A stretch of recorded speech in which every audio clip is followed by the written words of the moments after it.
couple of people protesting Donald Trump. I did not see a single one supporting Joe Biden.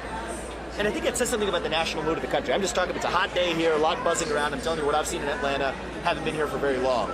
But in that drive I had, and you all encountered the same traffic, you get to see what's going on here. Lots of people enthusiastically, I mean, those people would have walked through hot coals to be here to support Donald Trump. And maybe even a couple of the protesters would have done the same. There's far fewer protesters than supporters of Trump.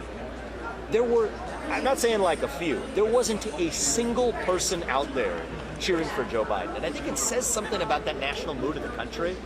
Disagree or not, people are hungry to be proud of this country again, and that energy is, I think, something that Trump is bringing that nobody else is. Congressman Thank you said a couple moments ago that you should be Trump's chief of staff. If you were offered that position, I'm honored, and I love. One of the things I love about Congressman Donalds is he is also a businessman. One of the things I love about Donald Trump is he's a businessman, and so I think there's going to be a lot of different ways to serve this country. I was asking the questions earlier.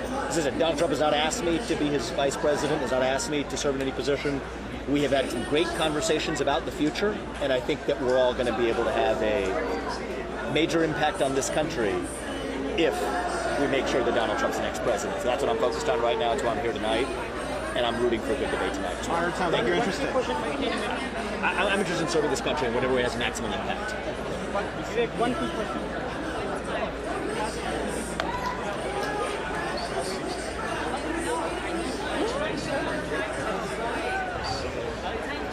Otter there? Nice.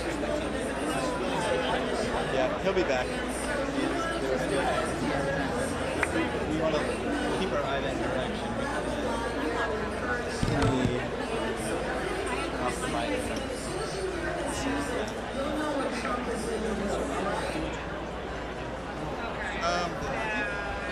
Or the camera. The camera. I think it typically says it starts at 18. It's like around 200, so yeah, hours.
that though is with you guys' help. We need more people to help us really reach the neighbors, reach the voters, and have these meaningful conversations at the board. There are a few of us on board now, and of course we're going to pound the ground by ourselves, but it will be a much larger impact if all of you guys would come out and help us. So, some of my fellow organizers have clipboards like these, all right? And see one of us with a clipboard so that you can get signed up for this weekend of action. If walking and knocking is not your thing, we'll also be phone banking. Again, this is our National Weekend of Action, so it's not just Pennsylvania, it's every state across America. But we really want to show up for Pennsylvania and outdo some of our competitive states. Right? So, again, find my fellow organizers with clipboards. We have Miles over here. Adrian is shifting. And we have Harrison around here. Oh, okay. So me, Adrian, and Miles are signing people up for shifts. If you want to sign up, raise your hand. One of us will come find you.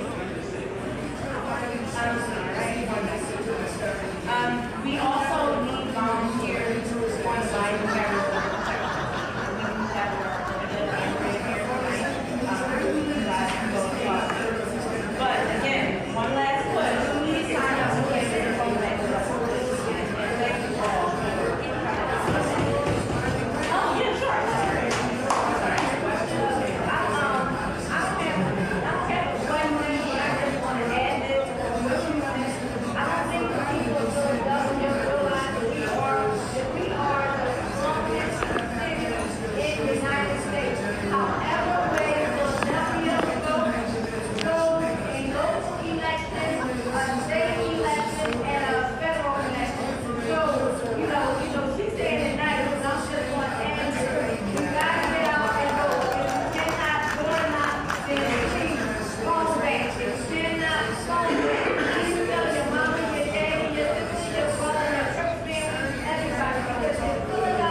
his reelection.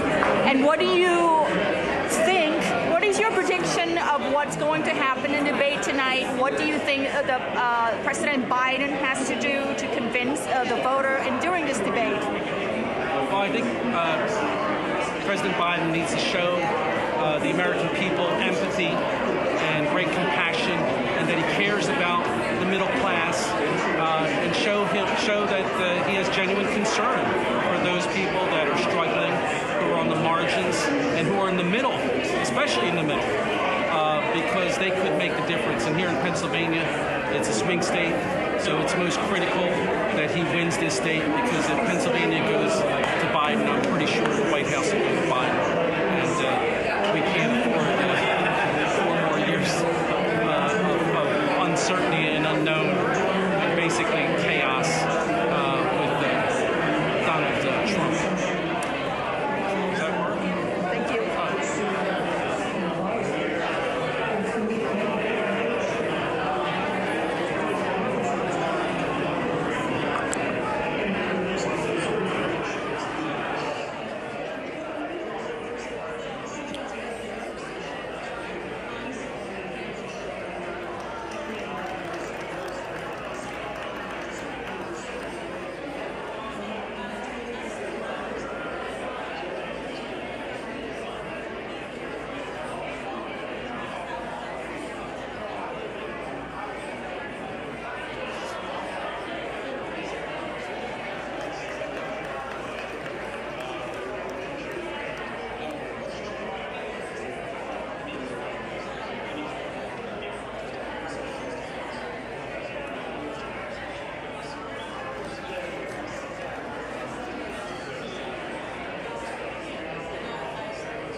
but then based on what we talked about, that might kind of bring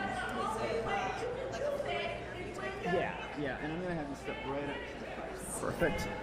And then, so in the interview, you'll look at me, not the camera. Okay, sounds good. I'm actually gonna have you take one more step forward. Sorry. Pick one or Half one.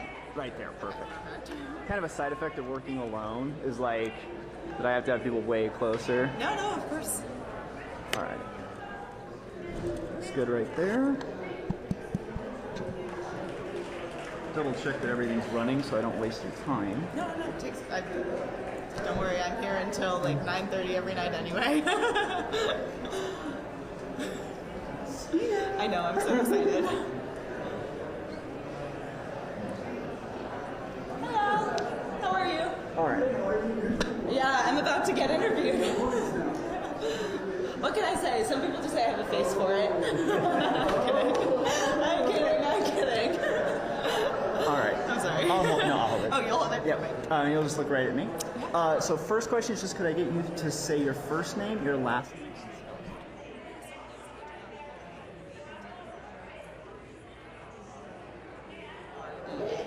And can I ask what your relation to LULAC is? Yeah, so I'm a policy and legislation fellow here at LULAC, just working for over the summer, and then I go back to school in August. Awesome. And I always hate asking this question, but I do got to ask it. Could you let me know your age, or at least age range? Yes, I'm 21. 21. So I think you qualify as a younger voter. So when you heard they were going to debate, is there anything you're looking for in particular, any particular topics to be talked about in this debate? Yeah, definitely. So as a Latina, obviously immigration is a huge thing that I think is important and should be talked about, especially being here at LULAC. We've had several great sessions about immigration and the effect on the Latino community and what different presidential administrations could do to improve that. And then also personally, I do go to school in Lewiston, Maine, and obviously that had that tragic accident that happened, the shooting. And so gun control is definitely something that I'm passionate about and that I think should be addressed. Gotcha. So I apologize, my math is bad, but it sounds like 21. Would you have voted for Trump, Biden? So I actually missed that deadline by 1 month, unfortunately. And so this will actually be the first presidential debate that I'm voting in. Oh, wow. Yeah. So maybe you haven't seen a lot of debates in the past. Sounds like you're politically interested. Maybe you have. I am, so I'm majoring in politics. Oh. So this debate will be kind of different. Like we have no live audience. They're going to mute the mics. Expectation-wise, do you think it's still going to be kind of rowdy? Like, what are you expecting from the two different candidates? So I will say I do think that both candidates are incredibly passionate, so I don't doubt that there is going to be a little bit of intense debating, I would say. But I think this is a great way to control it and make sure that everyone is staying on point and hitting the topics that we want them to be talking about. Gotcha. Just trying to think. You got very solid answers. I'm just No, my of brain's course. not. Sometimes I'm listening and I'm like, oh fuck, now I have a question. Well, you talked. So when it comes to immigration, one thing. Well, not just immigration, but and guns and kind of everything that I can think of. One of the issues we've seen on both sides, but maybe one more than the other, is a lot of kind of misinformation during like political speeches and rallies. Are you concerned that could be this could give a good platform for either candidate to put out some information that isn't really accurate, but it's on a podium where it isn't really going to be pushed against necessarily?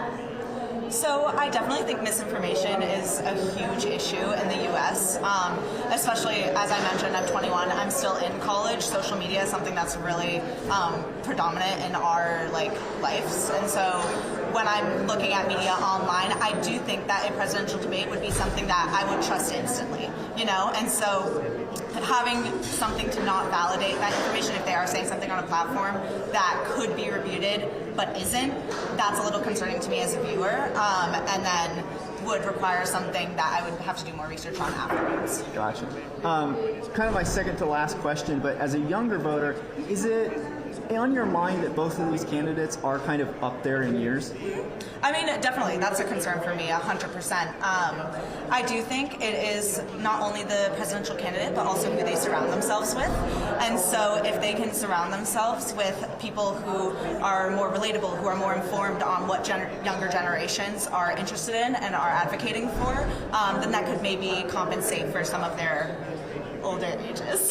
No, I think, and that, to be specific too, I was going to ask, does the vice president role play a more major element in this one than maybe younger candidates? Yeah, I think 100% definitely it does. Seeing who they align themselves with is a huge part of how I decide which candidate I'm going to be voting for. This is a question that you are totally welcome not to answer, but I'm going to ask it. Are you willing to say kind of which side you're leaning towards right now in the presidential debate? Yeah, of course. I am a registered Democrat, so I would say I would vote for Biden as of this point in time.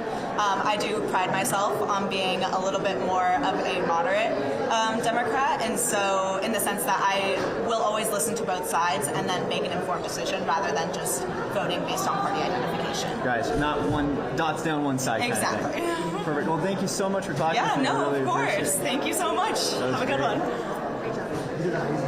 Did I? I was so nervous. No, you were very cool. So what's the next? Yeah. So the only thing we're going to do a little bit differently is I'm going to stand on that side, and you'll look at me.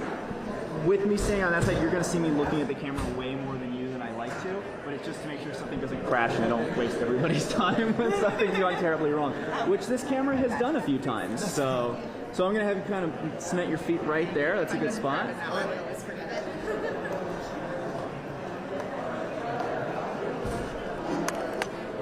Yeah, no, I was in the middle of an interview with the guy that runs UFC.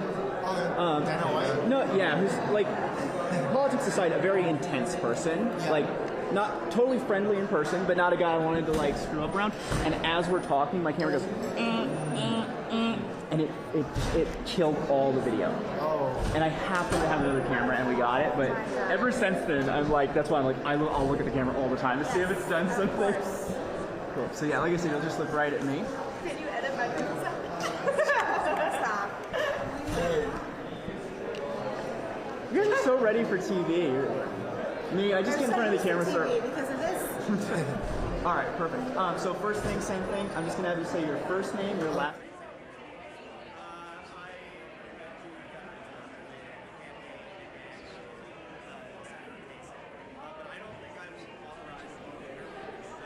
Sorry, you reminded me of a question I forgot to ask her. I'll ask her in a minute. You're good. I'll just. Where were you from? Oh, I'm from Bethesda, Maryland, so right outside Washington, D.C. Okay. But I was born in Dallas, Texas. I'm not sure if that makes a difference on anything, but I'm registered in Maryland. Perfect. That's all I need. Sorry. No, you're fine. So what's your relation to LULAC?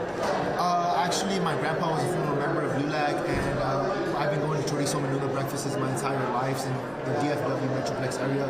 So I think ever since I was young, I've been into politics because of LULAC and because of these meetings on Saturdays in Fort Worth. Awesome. So right. No worries. So yeah, the debate's coming up. Sorry, how old are you? I'm 20. I turned 21 in August. So this will be the first presidential race to vote in, right? Yes, it will be my first presidential race to vote in. So when you saw that there's going to be a debate, we're still quite a bit out from the election. And I just wonder what your thoughts on are having these two go up against each other while we still have, over 4 months? Actually, it's very interesting because I think everybody didn't expect a debate to occur because Joe Biden isn't the best public speaker. He's not as charismatic as Trump or even Barack Obama, his former president. So I feel like it was a risk that he's willing to take. And even as someone who supports him, it's very much I didn't expect him to do a debate at all. Do you think the format of not having a live audience, of the mics being muted, do you think that'll give Biden maybe a little more of an even playing field? Because you're right, in front of a crowd, Trump does kind of have a superior speaking manner. Yeah, I think Trump's able to rally a crowd in a heartbeat.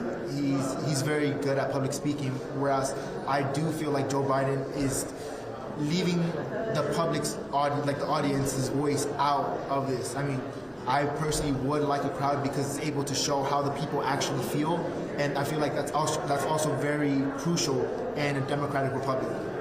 So one of the most famous debates was Kennedy and Nixon. Yes. Honestly, thinking back on it, there's other ones I can remember, but that's the only one that I was taught as like a historical moment. Do you think that this, obviously we don't know yet, but do you think this debate has the potential of being something that's still discussed in political history in 20 years? Well, I feel like the Kennedy and Nixon one was very transcendent because it was the first time a public debate was on TV, and people who saw the TV saw President Kennedy was the victor, mainly to the fact that he was charismatic and Nixon looked nervous on stage. Nervousness plays a massive factor. We've seen President Biden be nervous multiple times in this, and honestly, I feel like Trump's more. He carries himself in a manner that is more. He just carries himself differently, and I think in 20 years you can see this as a massive point because the effect it can have. But stage presence is Stage presence plays a massive factor.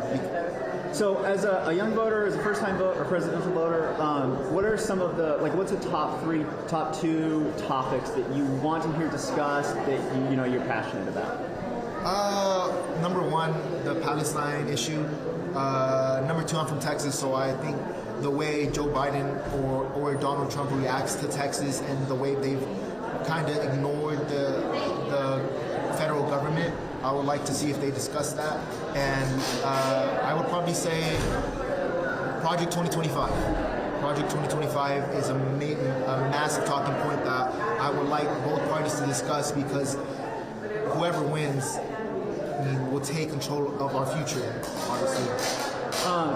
When it comes to Palestine specifically, if we could talk a little bit about that, that's a place where both Trump and Biden have been criticized. Obviously, Biden is in the White House, so it's a different conversation. But looking at that, with the upcoming election, where does it play a role? Like, how important of it is, and do you think it'll be a considerable issue for Biden voters moving forward? Yes, mainly to the fact that Democratic voters tend to be younger in age, and you see many of these protests involve a lot of the youth. And we always say, can the youth come out and vote? But you see now that a lot of people on TikTok and on social media platforms are saying they want to abstain because of this issue. And if you're Biden, you don't want the young voters to abstain. So on that part, you see it playing a massive factor on the presidential outcome. Right, because someone not voting is almost as big as them voting for the other candidate. Exactly, basically. I think that's it. Is there anything else that you're looking for specifically on the debate? Or I guess maybe my last question then is, both of these gentlemen are a little older, but especially Trump's kind of known as a firebrand. Do you think that'll be mitigated in the debate and the way it's things, or do you think you'll still see some sparks fly? That's up to the moderator, and if he's able to control the environment. We've seen in previous debates between both of them that it was not moderated whatsoever. So I wonder if they'll mute the mics for the person who is not talking. But hopefully it is moderated. Hopefully it is able to be a tame environment where both parties are able to speak their side. Would it be fair, though, to say that you do think the moderator would have to step in? The moderator is going to play a massive factor in this. Well, thank you so much for talking with me. I really appreciate it. That was great.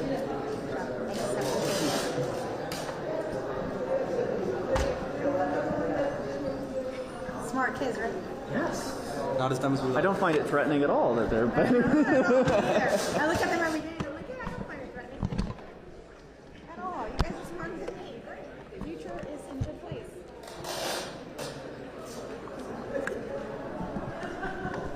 Perfect. So I'll have you look right at me. And Ty, so the president of the organization is going to do the middle response. Oh, okay, perfect. I'm going to have you take just a half step back for me. Right there. Are we allowed to stop and restart an answer? Sorry, what? Is it can I retry an answer? Yeah, if something doesn't come out right, just let me know and we can totally start over. Between how loud it is and how mumbled my questions are, believe me. I've done lots of take twos, it's not a problem. Alright, perfect. So I'm just going to hold this right here. Same thing as always, it's just going to have you say your first name, your last name.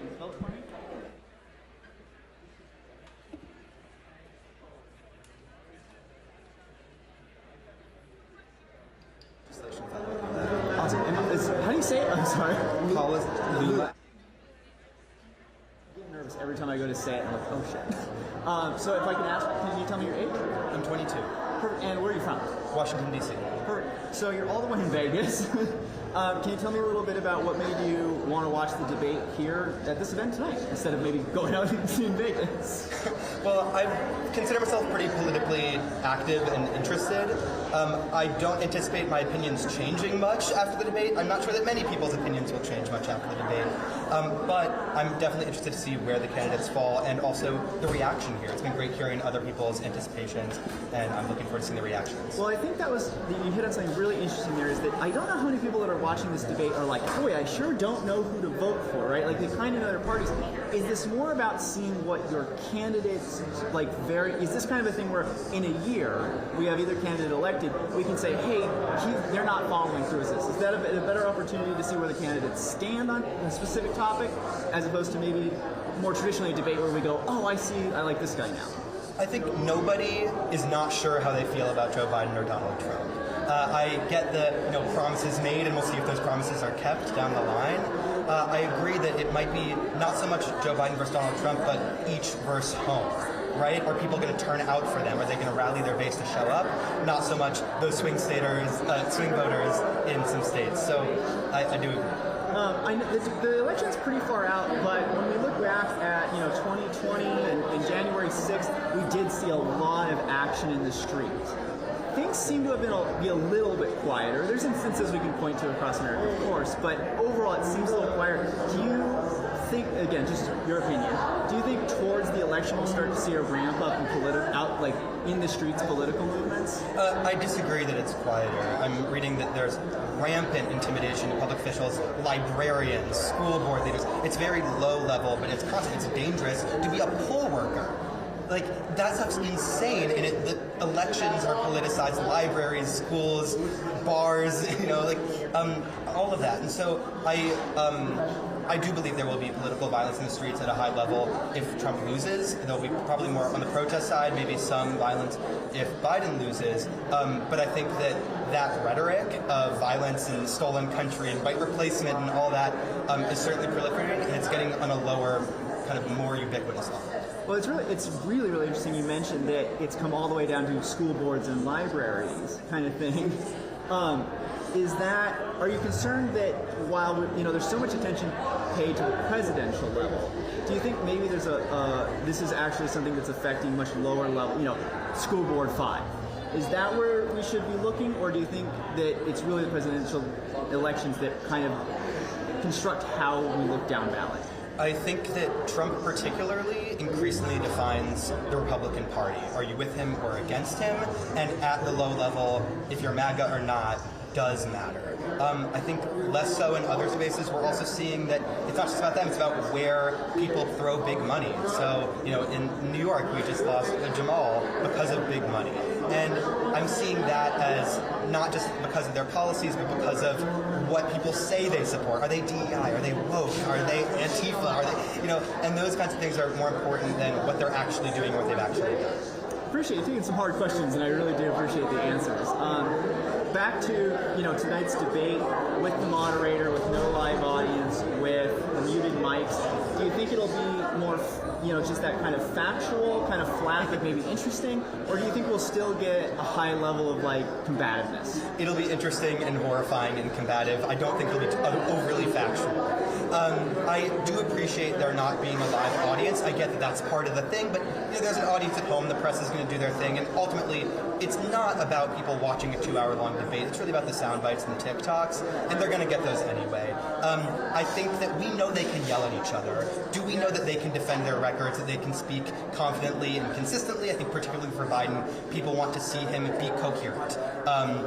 The policy matters more than the guy saying the policy, but I do think people want a president they believe knows what's going on and can complete a sentence.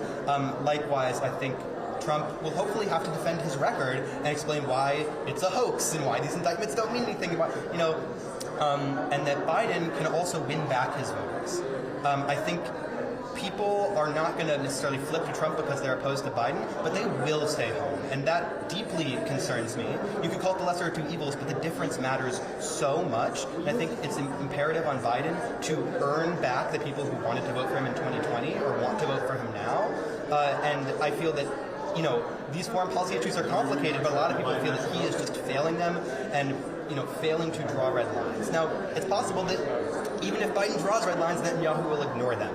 But still, he's got to do something to win back voters, and I'm hopeful that he does, but I think actions are speaking loud. And again, I asked this to her. Again, totally, you can say I'd rather not answer. Are you willing to say who, at the moment at least, you're in support of? So I wrote in Gaza for the primary in my Democratic ballot. I don't agree with everyone who's at the encampment in my school, but neither people sleeping in the same tent as each other.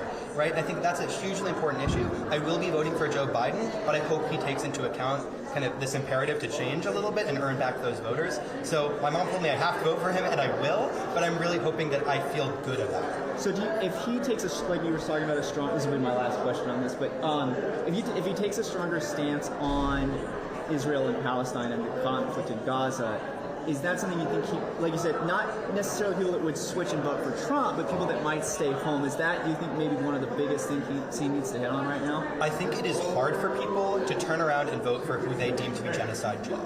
Why can they bring themselves to write that man's name down and check his box when they view him as just crushing this people?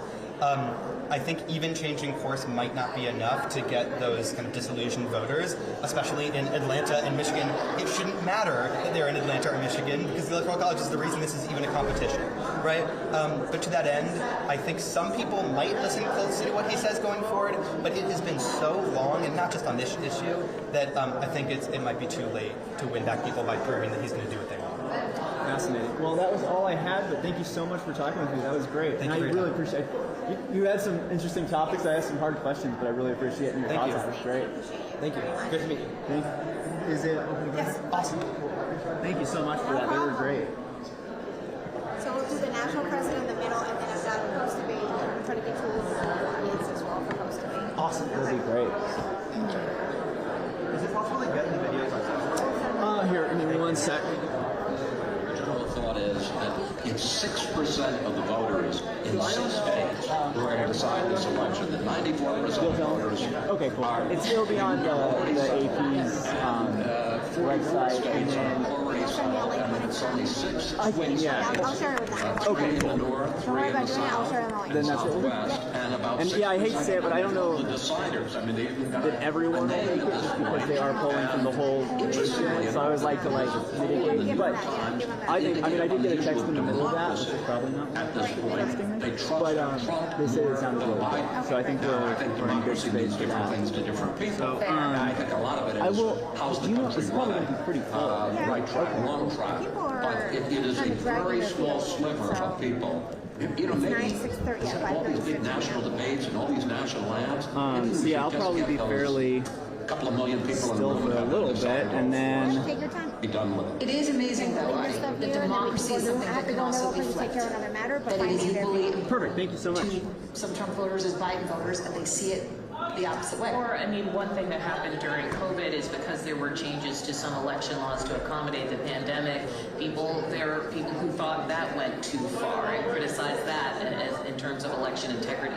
I do want to say this is such a great state to be in because in Michigan you have like these amazing students, right, and university spaces. You also have like a robust labor union kind of community. You have that suburban mom community that everyone's talking about. It also has rural elements. It's really like a great state and a key one in the so-called blue wall that at one point went to Trump and then Biden got it back. And these are all constituencies that both of these candidates are aiming their message at. And just quickly, I got to say, Macomb County, 1980, that's where Ronald Reagan went in a very democratic state, and he went after Reagan. How many people here are registered to vote That was a real sign. Reagan was going to win the election by a landslide. Michigan, the same people. I mean, if you walk, in 2016, I went to Indian Halls with Bernie Sanders and Don State, and they seemed to love both of those people, and none of them really were cottoning on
Awesome. Thank you.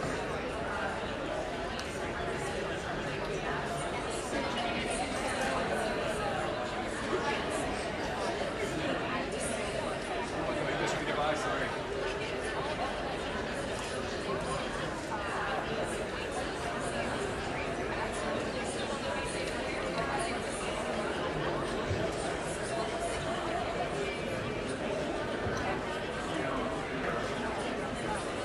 All right, we'll go live down there.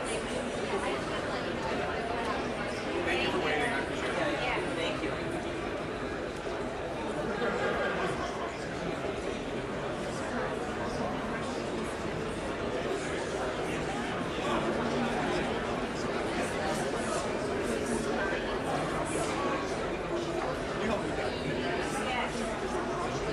I was freaking out when I couldn't hear the audio. I was like, is it not playing? I was like, am I staring at the camera right now? And I didn't want to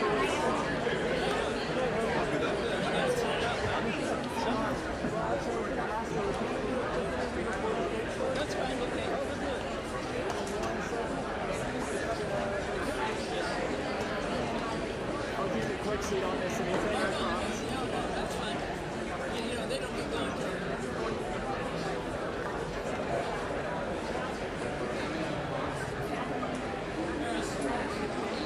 I'll just have to take half a step towards you. Right there, bro.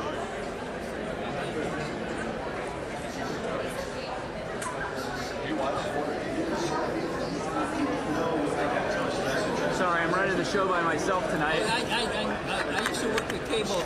Oh, you know. Local origination. We had a channel, and so I was in franchising, but to help out the local origination. Gotcha. All right.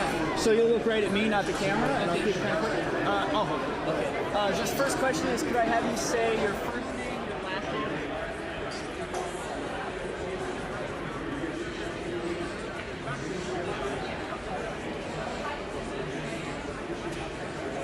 Member and president of the San Diego chapter, which is in California. How long have you in been Orange involved? County? Been involved since 1976. So, I hate to ask this, but No, that's right. Can I ask how old you are? I am 78. So it sounds like you might have seen a debate or two in the past. I have for quite some time. What are your thoughts? This one is a little different because it is a former president and the current president who is going to be going into a debate. Two, the format of it, because they're not no audience, and they're going to have a little light on their podium, and they're not going to be able to yell at each other. So you've got a Team Biden-Harris, so I'm going to guess that's who's for? I'm a Democrat, lifelong. Except for one period of time, La Raza Unida. Is always the one. Yeah. So when we're looking at Biden tonight, what are you looking for? What are you looking for? You want him to say, or is there anything you're nervous about? Well, the president has to be, of course, presidential. He has his record. The economy is coming up, but I think people are not really feeling it now. But once they realize the economy is coming back up, they're going to, by election time, they're going to realize that they've been mistaken, whether it's in polling, surveys, etc., that the answer is going to be is we're going to stay with the president. And when we look at the Trump side, are you expecting kind of that firebrand? Do you think maybe the way it's being set up will kind of mute that? Or Trump is by nature, but he himself is not going to be able to stick to the script. But we'll see what happens. He may be so disciplined that he'll be gentlemanly about it. But we'll see what happens. You don't know what's going to happen. So one of the most famous debates that I know of was Nixon and John F. Kennedy. Correct. We still talk about that. It's still taught in political classes in high school. Looking out 20 years, do you think this debate has a possibility of maybe not as serious, but getting into the history books? Well, I think one additional thing about this debate is you have two older men, and makeup is not going to make a big difference here. Okay, so the question is, where is America going to go to? Where is the the United States of America going to? Is it going to look at itself and say we don't need to grow with new immigrants, etc., or we just want to really kick out or deport immigrants, if you will? No, that's right. A couple minutes. What are maybe top two topics that are, as you as a voter, are want to hear about and matter to you? The economy, and of course immigration in terms of the new citizens that are coming in. Whether we can either relax the hardened policies that are there now, or even take some big steps in terms of citizenship, the pathway for individuals who are coming to the United States. It's a changing demographics, okay? So you don't just have folks coming in from Latin America or Mexico. You have folks coming in globally from other parts of this great earth. And so it's just a matter of how do we somehow streamline the immigration process, but at the same time be responsible about it. Well, that was all I had right now. Is there anything else you want to tell me before I let you go? No. The 4 years is going to make a big difference because we will have, no matter who we elect, it's going to be their last term. So the vice president pick is going to be a big factor in there, and whether he or she can take the big step in terms of being a president candidate in 4 years from now. Well, it looks like we're starting, so I'll let you go. Thank you so much, sir. I appreciate it. Thank you. Good luck on the other side.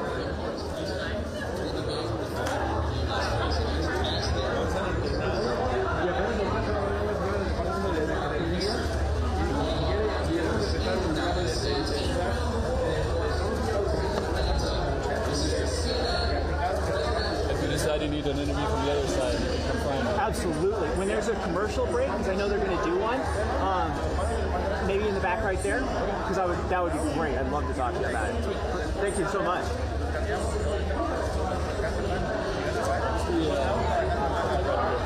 Okay, perfect.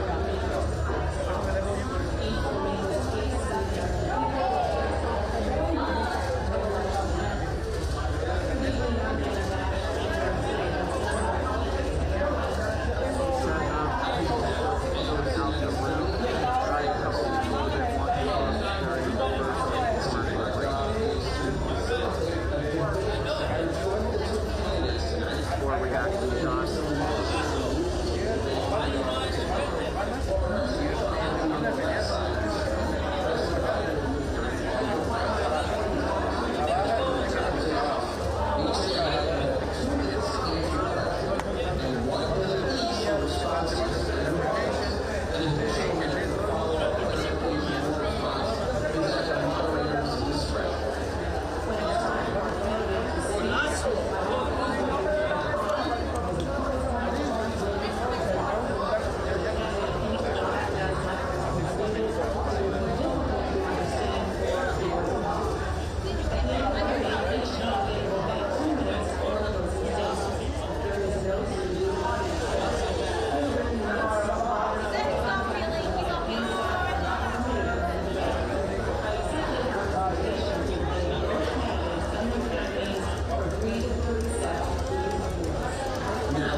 Since we took office, the price of essentials has increased. For example, a basket of groceries that cost $100 then now costs more than $120. And typical home prices have jumped more than 30%. What do you say to voters who feel they are worse off under your presidency than they were under President Trump? So I take a look at what I was left when I became president. Mr. Trump left. We had an economy that was free fall. Many times it was so badly handled Many people were dying. All he said was, it's not that serious. Just inject a little bleach in your arm. It'll be all right. The economy collapsed. We no jobs. Unemployment rate rose to 15%. It was terrible. And so what we had to do was try to put things back together again. And that's exactly what we're going to do. We created 15,000 new jobs. We brought out a position where we have 800,000 manufacturing jobs. Because what have we done? What have we done? Working class people are still in trouble. I come from Scranton, Pennsylvania. I come from households where the kitchen tables and things weren't able to be met during a month was a problem. Price of eggs, the price of gas, the price of houses, the price of a whole range of things. That's why I'm working so hard to make sure I deal with those problems. And we're going to make sure that we try to reduce the price of housing. We're going to make sure we're going to make sure we cap rents. We're going to make sure we can't take the combination of things. We're going to make sure we have rent like this. In addition to that, we're in a situation where if I had to take a look at all that was done, in addition to that, we're in a situation where we're much at all. We're having to tell me that it's not going to change. And so we're putting things together and creating that second job. We make sure that we're in a situation where, and so we now actively brought down the price of jobs. We don't have organizations where we now to $15 per person per job. And so the shop for $15, you see has to be more than $200 in the shop and for all the jobs that I'm seeing has to be next year. And the situation is very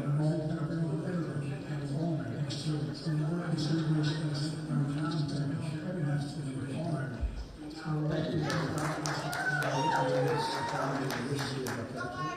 Thank you, President Trump. Never done so well as because of the everybody was amazed by the way the country's never done so well with COVID, and it was great when the country spent the money necessary so we wouldn't end up in a Great Depression or accident and spend the money necessary. By the time we're finished, we did a great job. A lot of credit for the economy, a lot of credit for the military. By the time we're finished, there's so many of our guys, every guy's got it, for the military. I think we never got nobody else and so that was something that's helping the rest. He's really the candidates of the disaster president, but coming to us, we have created the United States as a country where the stock market actually is higher than the COVID, and we thought that was going to be the injustice was created for illegal immigrants and bounce back jobs, the bounce back of the old jobs.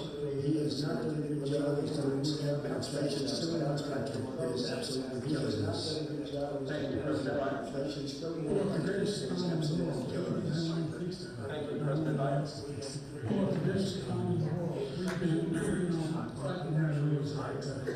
As you find ourselves in a situation where fighters are in COVID, you're living by yourself and you're spending the largest tax cut in American history, $2 trillion. There's a deficit where our largest tax cut in our history. He's the only president other than Herbert Hoover who lost a job in different times. He's the only president other than the idea that he did something that was significant in the military. You know, when he was president, there were still 20 people in Afghanistan other than Iraq.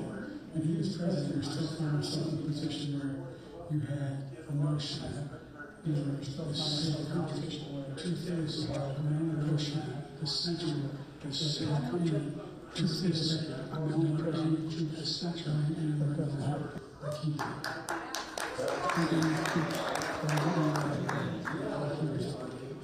As President Trump, I want to follow up if I can. You want to respond?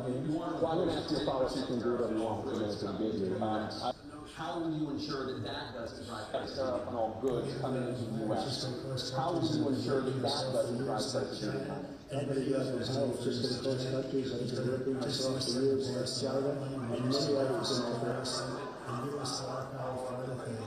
A lot of money to reduce that deficit tremendously and give us a lot of power for other things. But biggest real estate and most of the organizations, that's where our tax creditors, but also the largest regulation creditors, and that's why we had all the jobs. And the jobs went down and then they bounced back, and he's taking credit for bounce back jobs. He also said he inherited 9% inflation. He inherited almost no inflation, and it stayed that way for 14 months. And then it blew up under his leadership because they spent money with a bunch of people that didn't know what they were doing. And they don't know what they're doing. He's the worst, probably the worst administration in history. There's never been. As far as Afghanistan is concerned, I was getting out of Afghanistan. It was the most embarrassing day in the history of our country's power.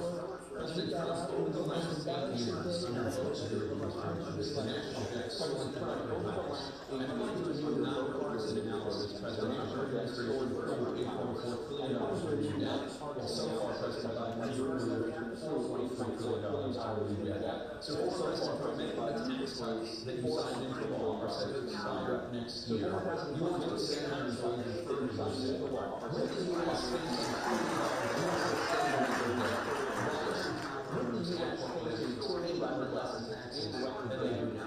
the tax cuts are the greatest economy that we've ever seen. Just try to know that even after the tax cuts are the greatest economy, much better than just about any other country. So it's the taxes are high. When we cut the taxes, as an example, the corporate tax was cut down to 21% from 39%, plus beyond that. We took in more revenue with much less tax, and companies were bringing back trillions of dollars back into our country. The country was growing like never before, and we were ready to start paying down debt. We were ready to start using the liquid gold right under our feet, the oil and gas right under our feet. We were going to have something that nobody else has had. We got hit with COVID. We did a lot to fix it. I gave him an unbelievable situation with all of the therapeutics and all of the things that we came up with. We gave him something that people died in his administration, even though we had law to fix it. More people died in his administration than our administration, and we were in the middle of it, something which a lot of people don't like to talk about. But we had far more people dying in his administration. He did a mandate which was a disaster, mandating the vaccine went out, he did a mandate of the vaccine, which is the thing that people most objected to about the vaccine. And he did a very poor job, just a very poor job. And I will tell you, not only there, but throughout the entire world, we're no longer respected as a country. They don't respect our leadership, they don't respect the United States anymore. We're like a third world version between weaponization of his election, trying to go after his political opponent. All of the things he's done, we've become like a third world nation. And it's a shame. The damage he's done to our country. And I'd love to ask him, and will, why he allowed millions of people to come in here from prisons, jails, and mental institutions to come into our country and destroy our country. President Trump will be fixed immigration later in this block. President Biden, I want to give you an opportunity to respond to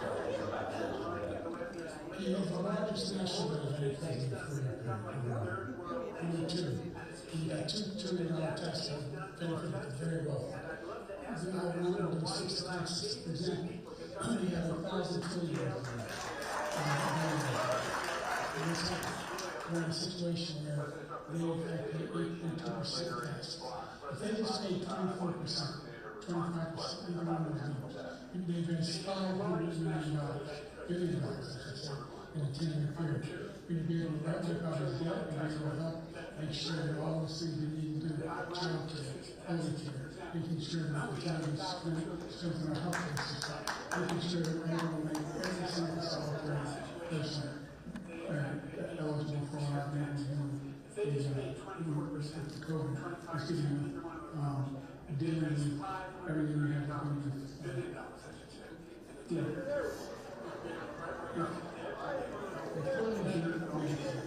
Thank you, President Trump. It was ready to beat Medicare, beat it to death, and it's destroying Medicare. Because all of these people are coming in, they're putting them on Medicare, they're putting them on Social Security, they're going to destroy Social Security. This man is going to single-handedly destroy Social Security. These millions and millions of people coming in, they're trying to cut on Social Security. He will wipe out Social Security, he will wipe out Medicare. So he was right when he finished that sentence. But it's a shame. What's happened to our country in the last 40 years is not to be believed. Foreign countries, I'm friends with a lot of people, they cannot believe what happened to the United States of America. They no longer respect it. They don't like us. We give them everything they want, and they think we're stupid. They think we're very stupid people. What we're doing for other countries, and they do nothing for us. What this man has done is absolutely criminal. What's happened? Thank you, President.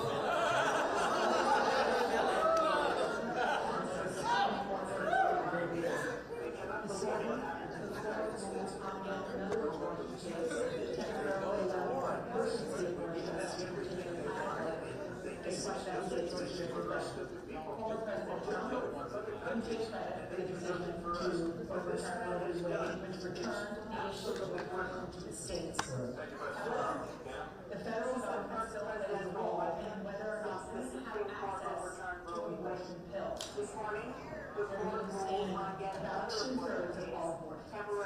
As president, would you block an abortion medication? First of all, the Supreme Court just approved the abortion bill, and I agree with the decision to have done that, and I will not block it. And if you look at this whole question that you're asking, complex, but not really complex. 51 years ago, we had Roe v. Wade, and everybody wanted to get it back to the states. Everybody, without exception. Democrats, Republicans, liberals, conservatives, everybody wanted it back. Religious leaders. And what I did is I put three great Supreme Court justices on the court, and they happened to vote in favor of killing Roe v. Wade and moving it back to the states. This is something that everybody wanted.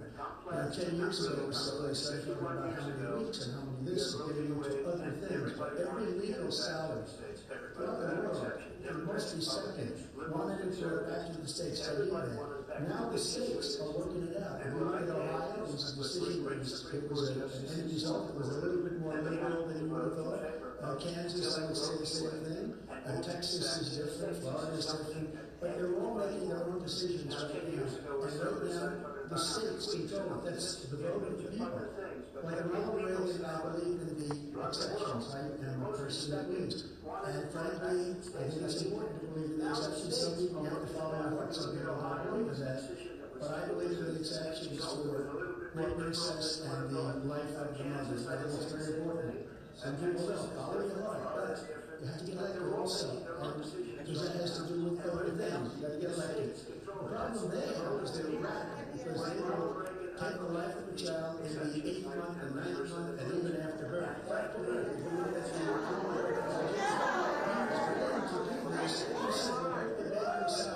and will determine what we do with it, meaning we'll kill the baby.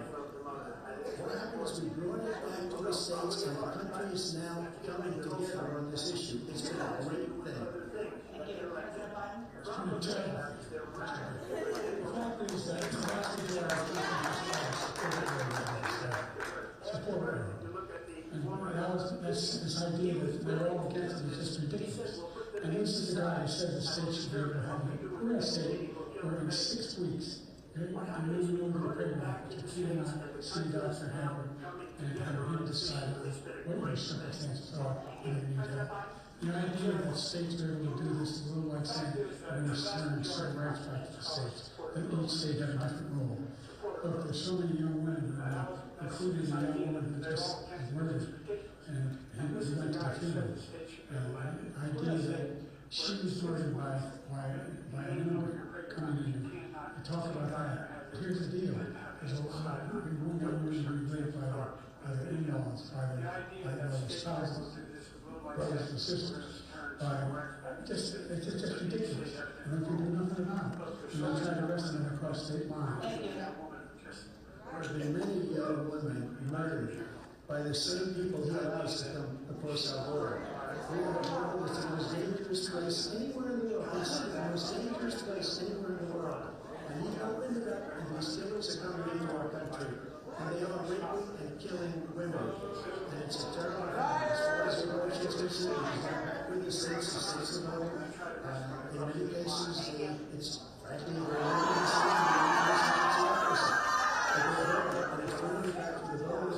which is what everybody wanted, including the founders if they knew about this issue, which frankly they didn't. But they would have, everybody wanted to bring it back. Ronald Reagan wanted to bring it back, he wasn't able to get it. Everybody wanted to bring it back, and many presidents had tried to get it back. I was the one to do it. And again, this is the vote of the people, and that's where they wanted it. Every legal scholar wanted it that way. On the topic of abortion, President Biden, 7 states, I'll let you do that, this is the same topic. 7 states have no legal restrictions on how far into a pregnancy a woman can obtain an abortion. Do you support any legal limits on how late a woman should be able to terminate a pregnancy? I support Roe v. Wade, which have 3 trimesters. First time is between a woman and a doctor. Second time is between a doctor and an extreme situation. The third time is between the between the woman and the state. The idea that the politicians, that the founders wanted the politicians to be the ones making decisions about women's health is ridiculous. That's the last. No politician should be making that decision. A doctor should be making that decision. That's how it should be run. That's what you're going to do. And if I'm elected, I'm going to restore Roe v. Wade. He can take the life of the baby in the 9th month and even after birth, because some states, Democrat run, take it after birth. Again, the former governor of Virginia, put the baby down, then we decide what to do with it. So he's willing to, as we say, rip the baby out of the womb in the 9th month and kill the baby. Nobody wants that to happen, Democrat or Republican. Nobody wants it to happen. That is simply not true. The Roe v. Wade does not provide for that. That's not the circumstance. When a woman's life is in danger, she's going to die. That's the only circumstance in which that can happen. But we are not for late-term abortion, period. Period, period. The Roe v. Wade, you have late-term abortion. You can do whatever you want, depending on the state. You can do whatever you want. We don't think that's a good thing. We think it's a radical thing. We think the Democrats are the radicals, not the Republicans. For 51 years, that was the law. 51 years, constitutional scholarship said it was the right way to go. 51 years, and it was taken away because this guy put very conservative members on the Supreme Court. Takes credit for taking it away. What's he going to do? What's he going to do, in fact, if the MAGA Republicans, he gets elected, and the MAGA Republicans control the Congress, and they pass a universal ban on abortion, period, across the board, at 6 weeks or 7 or 8 or 10 weeks, something very, very conservative. Is he going to sign that bill? I'll veto it. He'll sign it. Thank you. Let's turn now to the issue of immigration and border security. President Biden, a record number of migrants have illegally crossed the southern border on your watch. Overwhelming border states and overburdening cities such as New York and Chicago, and in some cases causing real safety and security concerns. Given that, why should voters trust you to solve this crisis? Because we worked very hard to get a bipartisan agreement that not only changed all of that, it made sure that we are in a situation where you had no circumstance where they would come across the border with the number of border police there are now. We significantly increased the number of asylum officers. Significantly, by the way, the Border Patrol endorsed my position. In addition to that, we found ourselves in a situation where when he was president, he was separating babies from their mothers, putting them in cages, making sure the families were separated. That's not the right way to go. What I've done since I've changed the law, what's happened? I've changed it in a way that now you're in a situation where there are 40% fewer people coming across the border illegally. It's better than when he left office. And I'm going to continue to move until we get the total ban on the total initiative relative to what we're going to do with more Border Patrol and more asylum officers. President Trump? I really don't know what he said at the end of that sentence. I don't think he knows what he said either. Look, we had the safest border in the history of our country. All he had to do was leave it. All he had to do was leave it. He decided to open up our border, open up our country to people that are from prisons, people that are from mental institutions, insane asylum, terrorists. We have the largest number of terrorists coming into our country right now, all terrorists, all over the world, not just in South America, all over the world. They come from the Middle East, everywhere, all over the world they're pouring in. And this guy just left it open. And he didn't need legislation, because I didn't have legislation. I said, close the border. We had the safest border in history. In that final couple of months of my presidency, we had, according to Border Patrol, who was great, and by the way, who endorsed me for president, but I won't say that, but they endorsed me for president. Brandon, just speak to him. But look, we had the safest border in history. Now we have the worst border in history. There's never been anything like it. And people are dying all over the place, including the people that are coming up in President Trump. President Biden?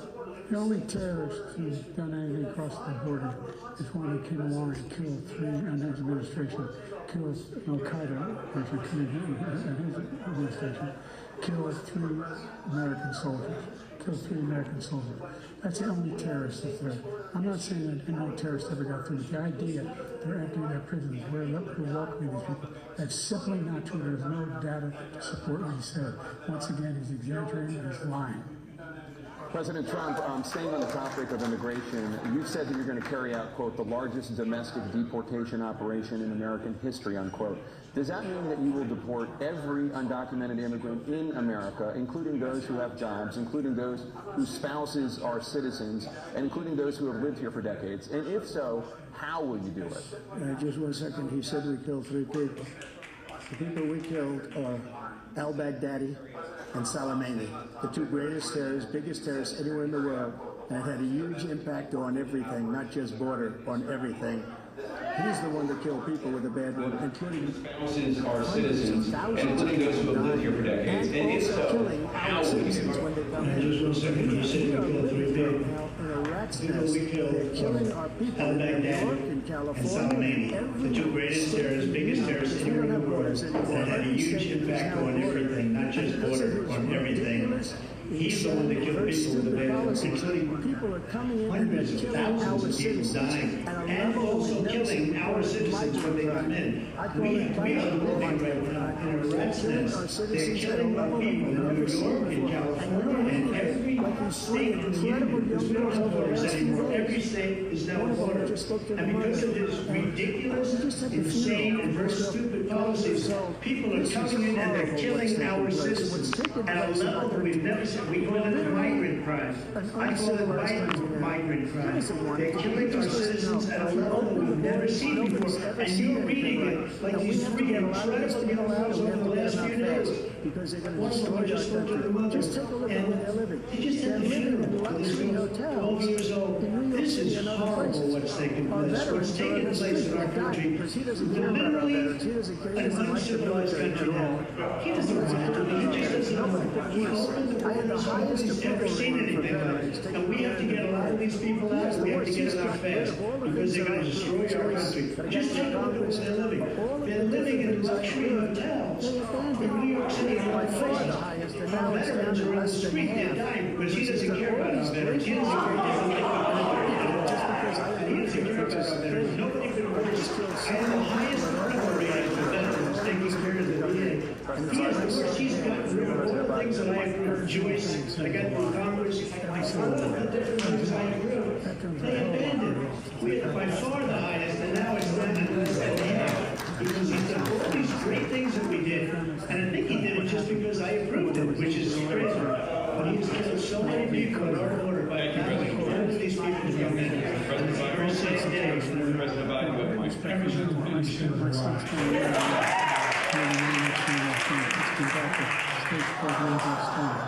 I was recently in France for 2 days, and I spoke to all about those heroes that died. I went to the World War II cemetery, World War I cemetery, I was taking his first situation where told us very respect for veterans. My son spent a year in Iraq. My son is one of the next suckers came back and stayed for a really long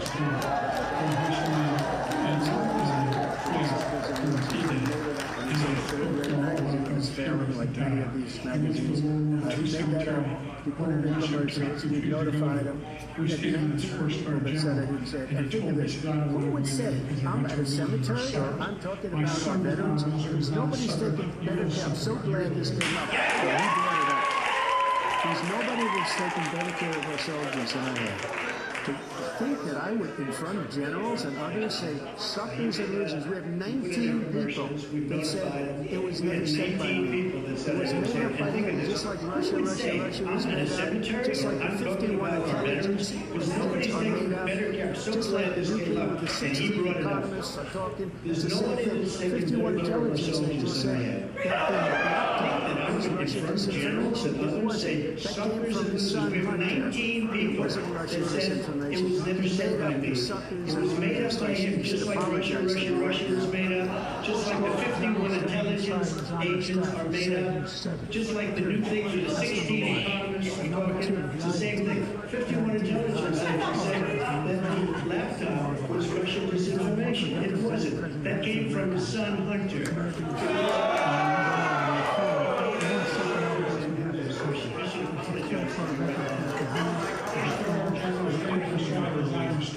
said you said, period. That's number one. And number two, the idea that I have to apologize to Ukraine. Top of the foreign policy, I want to begin with Russia's war against Ukraine, which is now in its third year. Former President Trump, Russian President Vladimir Putin says he'll only end this war if Russia keeps the Ukrainian territory it has already claimed and Ukraine abandons its bid to join NATO. All right, thank you so much. Are Putin's terms acceptable? Foreign policy. I want to begin with Russia's war against Ukraine, which is now in its third year.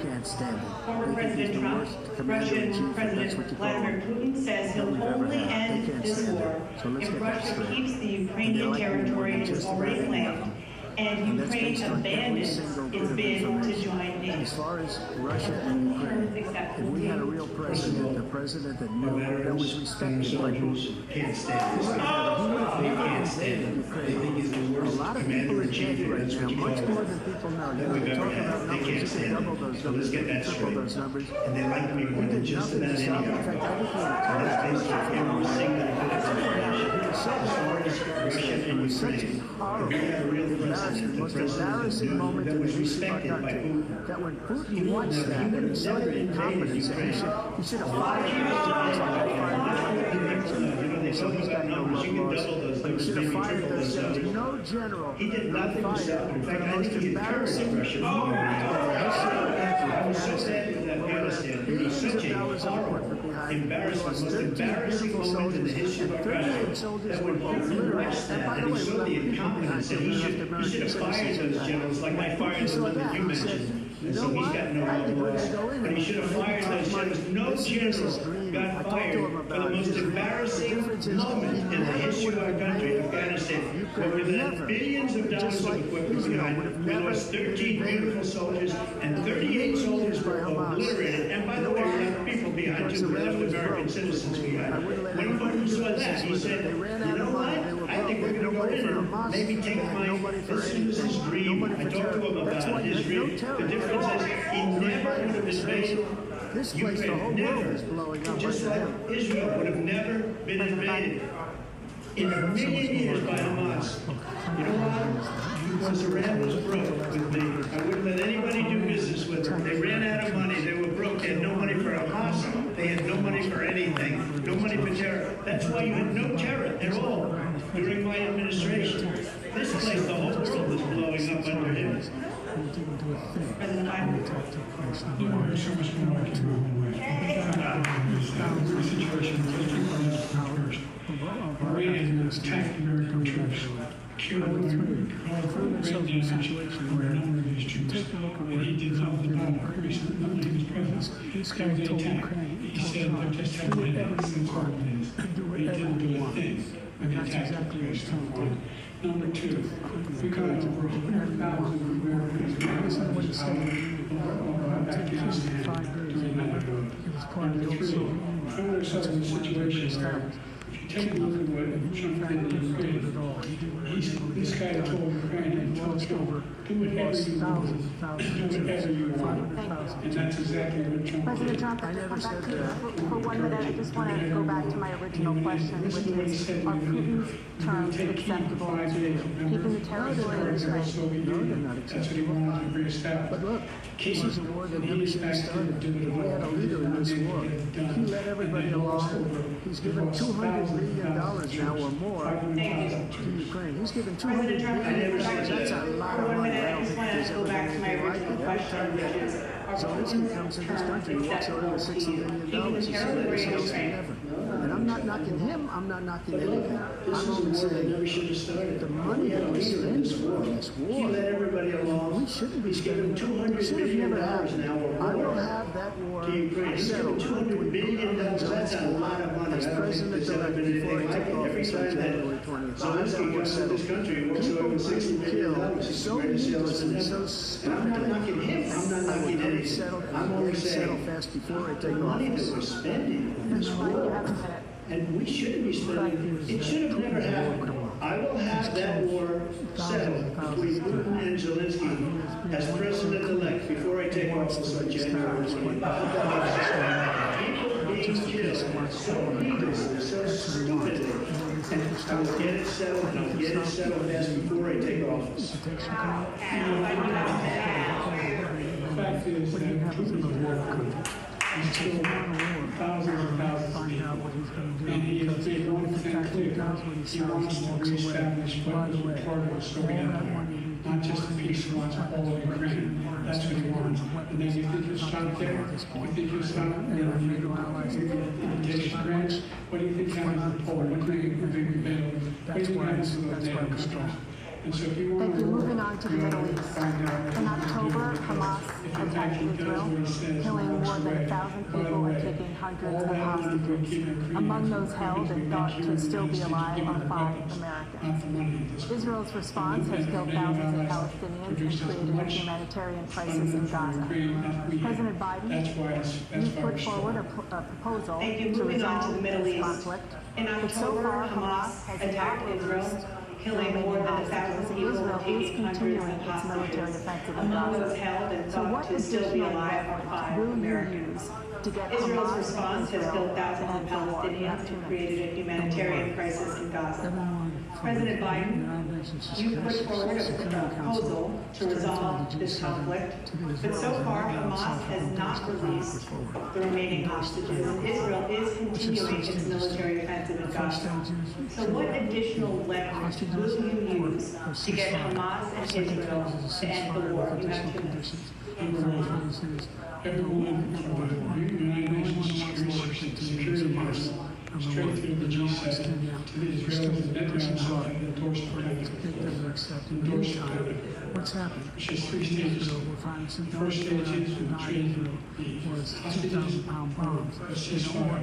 Second phase is a ceasefire with additional conditions. Third phase is no, the end of the war. The only one who wants the war to continue is Hamas.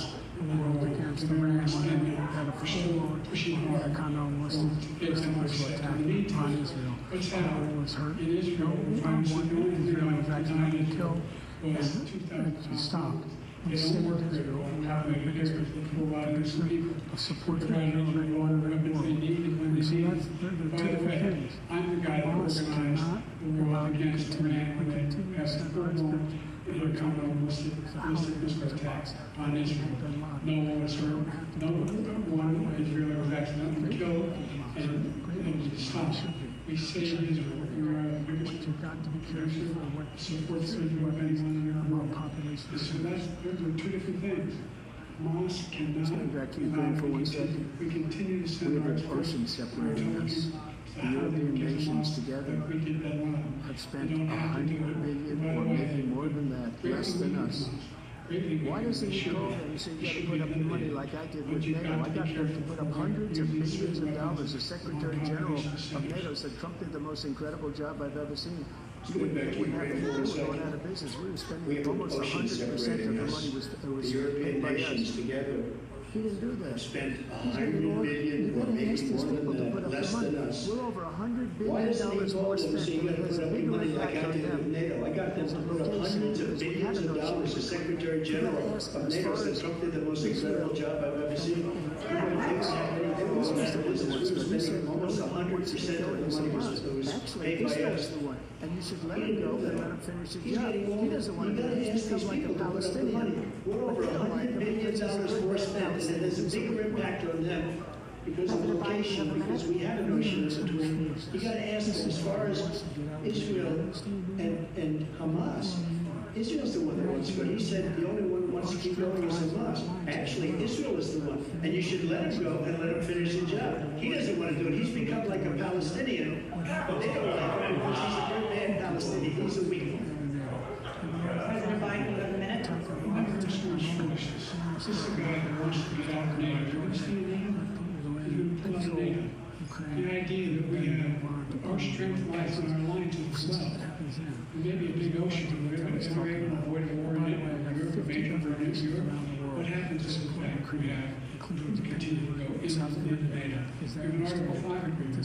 Attack on one is attack on all. We want to start with the war he keeps talking about. Go ahead. Let them go in and control Ukraine and then move on to Poland. President Trump, just to follow up, would you support the creation of an independent Palestinian state? to see, but before we do that, the problem we have is we're going to spend all the money. So they kill us on trade. I can make great trade deals with the European nations. Because if you add them up, they're about the same size economically. Their economy is about the same size as President Trump, just to follow up, would you support the creation of an independent Palestinian state in order to achieve peace and freedom? Their agriculture. I changed that. But the big thing I changed is they don't want to pay. So they kill us on trade. They make great trade deals with the European nations. It's because I got them to put up hundreds of millions of dollars. I said, and he's right about this. I said, no, I'm not going to support NATO. They don't pay. They asked me They don't want anything that we brought have. us We're against supposed to Russia. take their cars, their food, their everything, their agriculture. I changed that. But the big thing I changed is they don't want to pay. Don't And the only reason I won't do that. that You he know what can happened? play games with NATO is because I got them to put up hundreds of billions of dollars. I said, and he's right about this. I said, no, I'm not going to support NATO if you don't pay. They asked me that question. Will you guard us against Russia? I want to ask you about And a very January 6, secret meeting with 2021. After 28 you rallied your supporters states at that that day, time, some of them nations at stormed that the time. Capitol They to said, stop no, the you don't constitutionally pay. I mandated won't do that. counting And of you know what electoral happened? votes. As Billions and president, billions you of swore an dollars oath came to, quote, flowing in the preserve, next protect, day and and the next defend, month. unquote, the Constitution. But now we're in What the do you same say to voters position. who We're believe paying that you everybody violated that else. oath? Let's turn to the issue of democracy. Former President Trump, I want to ask you about January 6, 2021. You rallied your supporters that day. Some of them stormed the Capitol to stop the constitutionally mandated counting of electoral votes. As president, you swore an oath to, quote, preserve, protect, and defend, unquote, the Constitution. What do you say to voters who believe that you violated that oath through your actions and inaction on January 6 and proved that you were doing it? Well, let me tell you about January 6th. On January 6th, we had a great voter. Nobody covered the news very including weaponization, which is six of the lowest taxes ever. With the lowest regulations ever. On January 6th, we respected all over the world. Seconds left. My question was, what do you say to And then he comes in and we're going to laugh at a bunch of stupid people. What happened to the United States' reputation under this man's leadership is horrible, including weaponization, which I'm sure some of you can justify, which goes after his political opponent because he can't be in fair and square. You have 80 seconds left. My question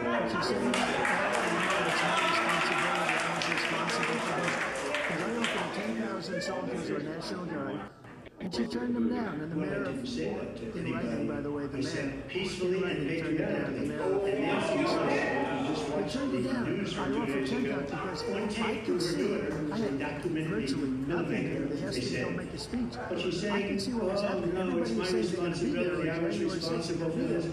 And I said, you know what? 10,000 soldiers or National Guard. You could feel And it. she turned them down, and the mayor, and I said, in writing, by the way, the mayor, in writing, turned it down, the mayor of D.C.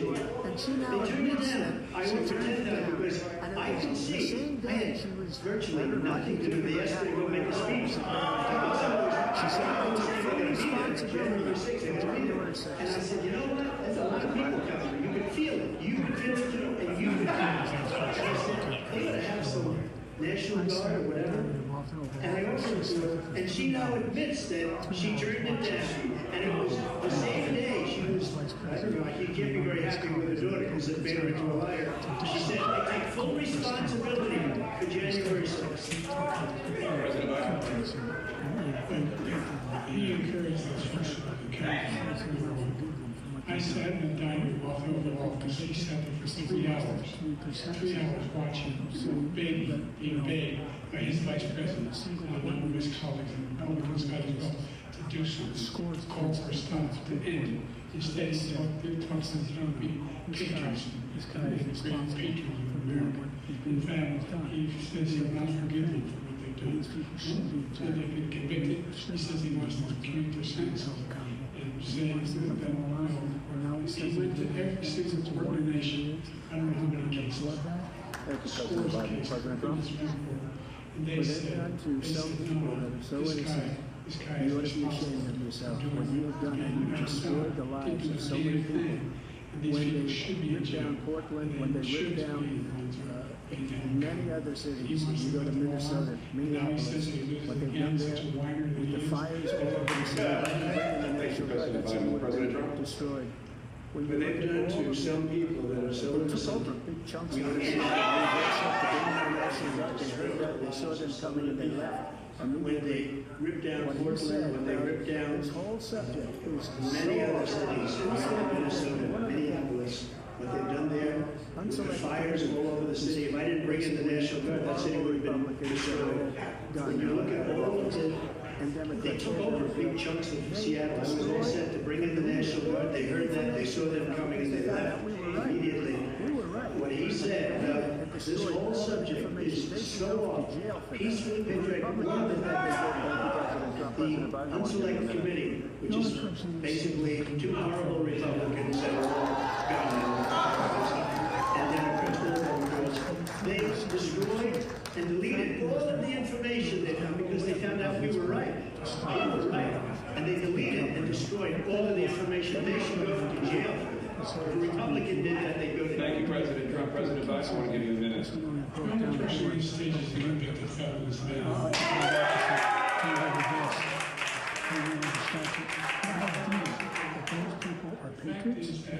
There was no evidence of first debates we got kept the first time around. All was everyone was convicted, deserves to be convicted. The idea that they didn't kill somebody just when they broke down doors, broke the windows, occupied offices, turned over desks, turned over statues. The idea that those people were patriots. I'm going to give you a minute, President Trump, for a follow-up question I have. After a jury convicted you of 34 felonies last month, you said the election, quote, have every right to go after, unquote, your political opponents. You just talked about members of the select committee on January 6th going to jail. And your main political opponent is standing on stage with you tonight. Can you clarify exactly what I'm going to give you a minute, President Trump, for a follow-up question I have. After a jury convicted you of 34 felonies last month, you said the members who, quote, have every right to go after, unquote, your political opponents. You just talked about members of the select committee on January 6th going to jail. Your main political opponent is standing on stage with you tonight. Can you clarify exactly what it means about you have every right to go after your political opponents? Well, I said my retribution was going to be success. We're going to make this goddamn my retribution is going to be success. But when he talks about a convicted felon, his son is a convicted felon. His son is a convicted should have been convicted before, but his Justice Department let the statute of limitations lapse on the most important thing. But he can be a convicted felon as soon as he gets out of office. Joe can be a convicted felon with all of the things he's done. There's remarkable things. All of the death cause of the border, telling the Ukrainian people that we're going to want $1 billion, you can change the prosecutor, otherwise you're not getting $1 billion. If I ever said that, that's quid pro quo. We're not going to do anything. We're not going to give you $1 billion unless you change your prosecutor having to do with the son. This man is a criminal. This man, you're lucky. You're lucky. I did nothing wrong. We had a system that was rigged and disgusting. I did nothing wrong. Thank you, President Trump. President Biden, you have said, coming right to you, sir, you want to follow up. The idea that I did anything wrong relative to what you're talking about is outrageous. It's simply a lie. Number two, the idea that you have a right to seek recognition just because you're president is wrong. It's simply wrong. No president's never spoken about that. Number three, crime is the universal charge.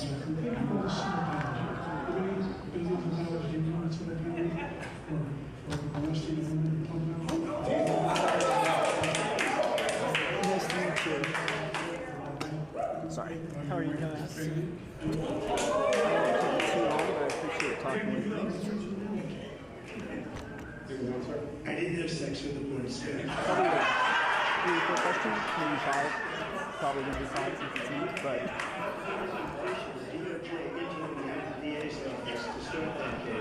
That case is going to be appealed at law. No, that's... I got to get for that, but thank you. Terrible judge, a horrible judge. Prosecutors, all high-ranking Democrats, appointed people.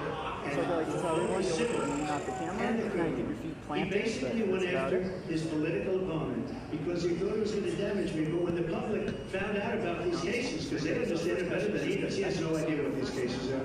But when they found out about these cases, you know what they did? My poll numbers went up way up. You know that because you're reporting it.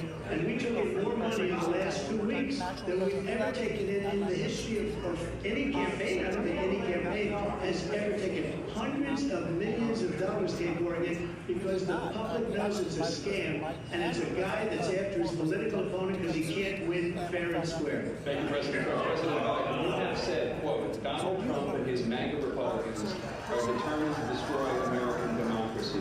Do you believe that the tens of millions of Americans who are likely to vote for President Trump will be voting against American democracy? The more they know about what he's done, yes. The more they know about what he's done. And there's a lot more to it. He's got a lot of cases on there. He's got a whole range of issues he has to face. I don't know what the jury will do, but I do know he has a problem. And so the fact that the president say that I'm going to seek retribution, I'm going to president say that because he got some good ideas, but got me involved to run the first place after my son died of a study in Iraq because of Iraq. I said I wasn't going to run again until I saw what happened in Charlottesville, Virginia. People coming out of the woods carrying swastikas on torches, and singing the same anti-Semitic choir they sang when back in Germany. And the young woman, I spoke to one, and they asked him, they said, what do you think of those people? The ones that wanted to try to stop it, and the ones he said, I think they're fine people with those.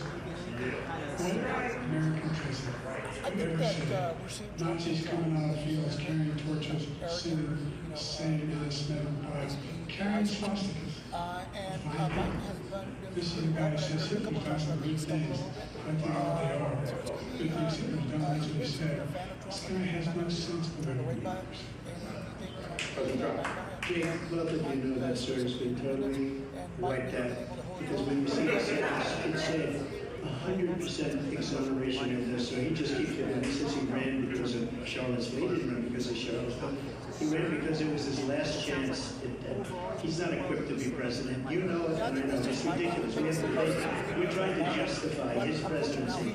His presidency is, without question, the worst president, the worst presidency in the history of our country. We shouldn't be having a debate about it. There's nothing to debate. He made up the Charlottesville story, and you see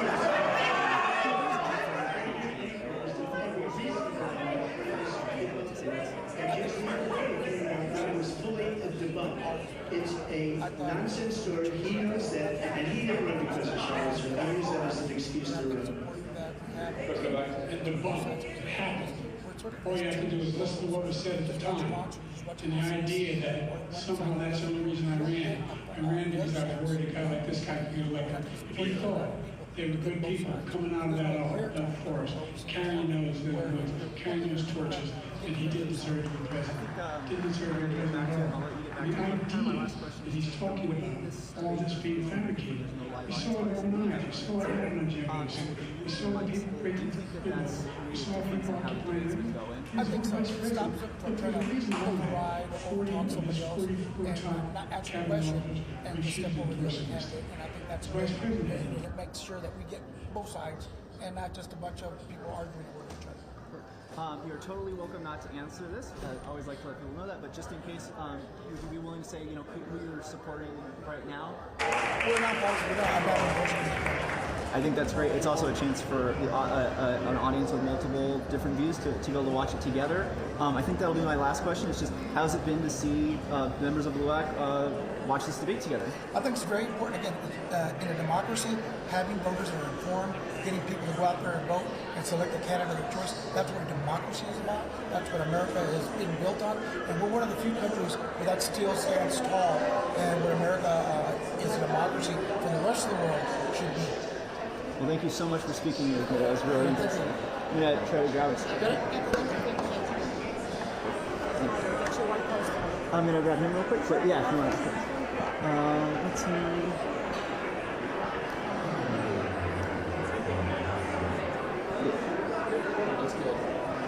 Oh, it's casino lighting. None of it. But I think. actually, let's have it that way because I think, I'll just walk over there. I don't know why I'm pointing from here. Right on where the carpet meets the tile. Oh, on this side, sorry. Yeah, a little better, Okay, so just to give you a heads up, you'll look at me, not the camera. You need to raise it up just a little bit.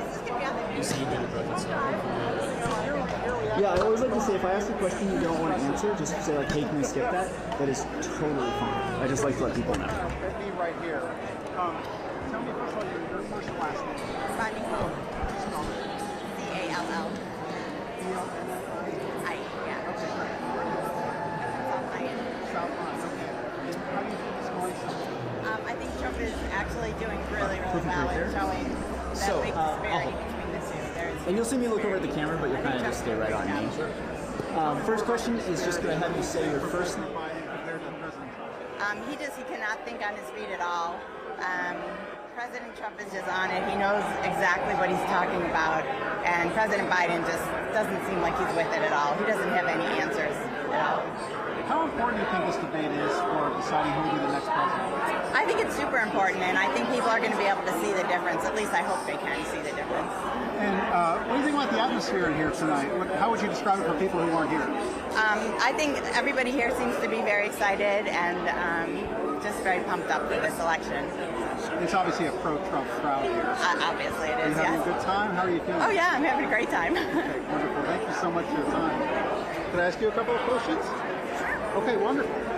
Your name, please. Terry. Okay, can you spell it for me, please? Yeah, T-R-R-Y. Okay, and your last? Lyon Township. Lyon Township. Your general thoughts so far? I think Trump is killing it. Can you be more specific? Yeah, I'm really pleased that he's keeping his cool and sticking to the facts and not, getting into a fight. And Biden, I think, is just very pathetic. Tell me more about that. How would you describe President Biden's performance so far? Cognitively deficient and, not able to compose his thoughts clearly. In fact, the hosts are cutting him off a couple times now. It's kind of sad. And how important do you think this debate is in terms of deciding who the next president will be? Extremely important, and I don't ever remember a debate before where everyone seems to be talking about it and everybody's wanting to watch it, and I think it's hugely important. Yeah. Is it living up to what you thought it would be? Yeah. In what ways? Well, let me get back. Thank you so much.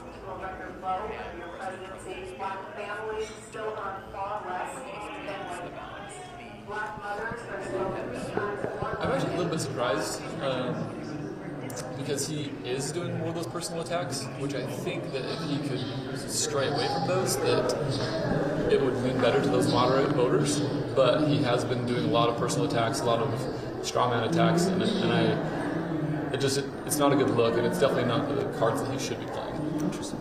You mentioned, we talked about a little bit about the AI, but I was wondering if you could expand on the nuclear war part a little bit. Yeah, so I don't think we've ever been this close to nuclear war, at least in my lifetime. I definitely think that the world was a much more peaceful place under Trump's leadership. He has a very strong personality, he's not going to mess around. And so if you were messing around, he's going to come deal with you quickly and decisively. And so I think that, as rightfully said, that our pullout of Afghanistan was terrible and it was botched, and I think that gave a lot of confidence to different world leaders that are bad actors. And I think that's why we have different wars happening right now, especially with Ukraine. And I think that the Western powers telling Ukraine not to negotiate early in the war was a disaster. It was a terrible idea. I think that Putin's made clear multiple times that he's willing to negotiate or willing to stop the war, but we keep it going and we keep wanting it to be there, thinking that, we're going to save Ukraine, we're going to get all this land back. but all that's really happening is hundreds of thousands of men are dying, and Ukraine is just advancing further and further, Russia's just advancing further and further, and it's really a travesty. And now we've got a nuclear-powered submarine just sitting off the coast of the eastern United States, one of Russia's, and it's scary. And they did talk about Ukraine. Is there anything you heard that gave you optimism, or anything that made you kind of concerned with what one of the candidates had to say? I think the most concerning thing is just that there doesn't really seem to be an end in sight for the Democrats, and even a lot of people here that were in the crowd were cheering, "Oh, we got to protect democracy! We got to protect democracy!" Ukraine is literally one of the most corrupt nations in the world, and has been for a long time. And it's not that we don't need to protect them, but it is that we need to allow people to protect themselves. And it's not America's job to be the world police. We like to think we are, and it spurs our economic activity, and the military-industrial complex loves it, and all that. But there are diplomatic solutions that don't involve hundreds, if not millions, of people dying. Sounds like it's getting started again, so I want to let most of us get back to it. So my last question is just, we've still got probably halfway there. If you had to put one above the other right now from what you've seen, who do you think's taking the... it's hard to say it's a victory because it's not a boxing match at the end, but who do you think's kind of presented themselves better? It's very interesting because this event that we're watching, sorry, I'm going to go. Yeah, of course. So in this setting that we are right now, a lot of the people that I'm surrounded by are Democrats. And so hearing them cheer at different things and hearing them say that Trump is lying at different times is really surprising, because I know that a lot of the things he's saying are true. And that's one of the biggest things that drew me to Trump, is just seeing how the media and the public twists his words and twists his opinion and changes it from what he's actually saying. And so I think if the fact checkers come out and they're truthful and honest, I think it goes to Trump. But I think if the media and the pundits are able to get their way, then obviously it's going to go to Biden. Very interesting. Well, I'll let us get both back to it. Thank you so much for talking with me. I really appreciate it. Thank you.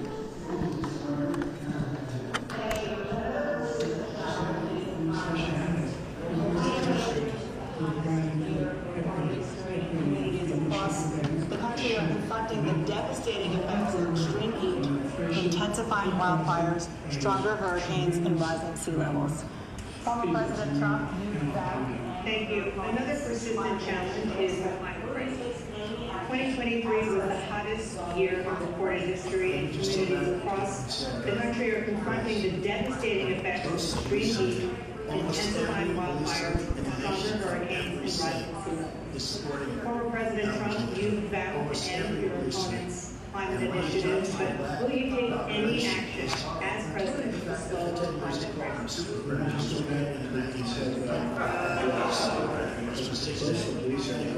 Almost every police force in the nation, from every state, is supporting demonstration. Almost every police force. And what he's done to the black population is horrible. Including the fact that for 10 years he called it super great, which was started in the 1990s. Because he got his name. And he called it and they take a great offense at it. And when they see that happening, when they see what they think social justice for the poor and for the historically black colleges and universities who are funded and got all funded, and the opportunity zones with Tim, as you know, Tim Scott was incredible. He did a great job, great senator from South Carolina. He came to me with the idea. It was a great idea. It's one of the most successful economic development acts ever provided opportunity zones. And the biggest beneficiaries are blacks, and that's why we have the best interests they're saying ever. I read this morning where ever the best interests. He's lost much of the black population because he's done a horrible job for black people. He's also done a horrible job for Hispanic. But when you see these millions of people pouring into our country and they're going to take your jobs, and it's already started, and you haven't seen anything yet, it's a disaster.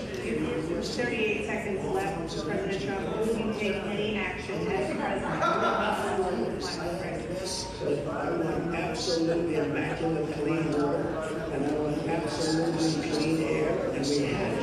We have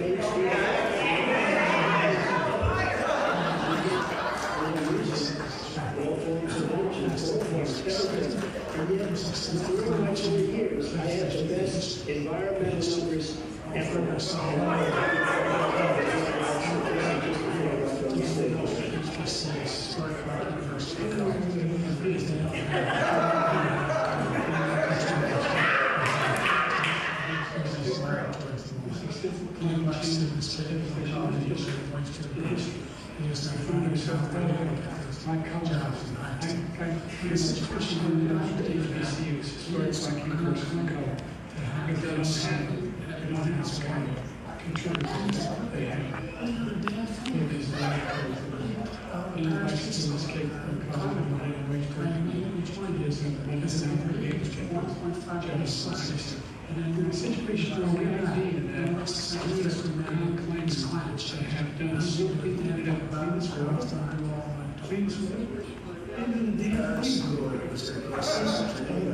In China, nothing. In Russia, nothing. In India, nothing.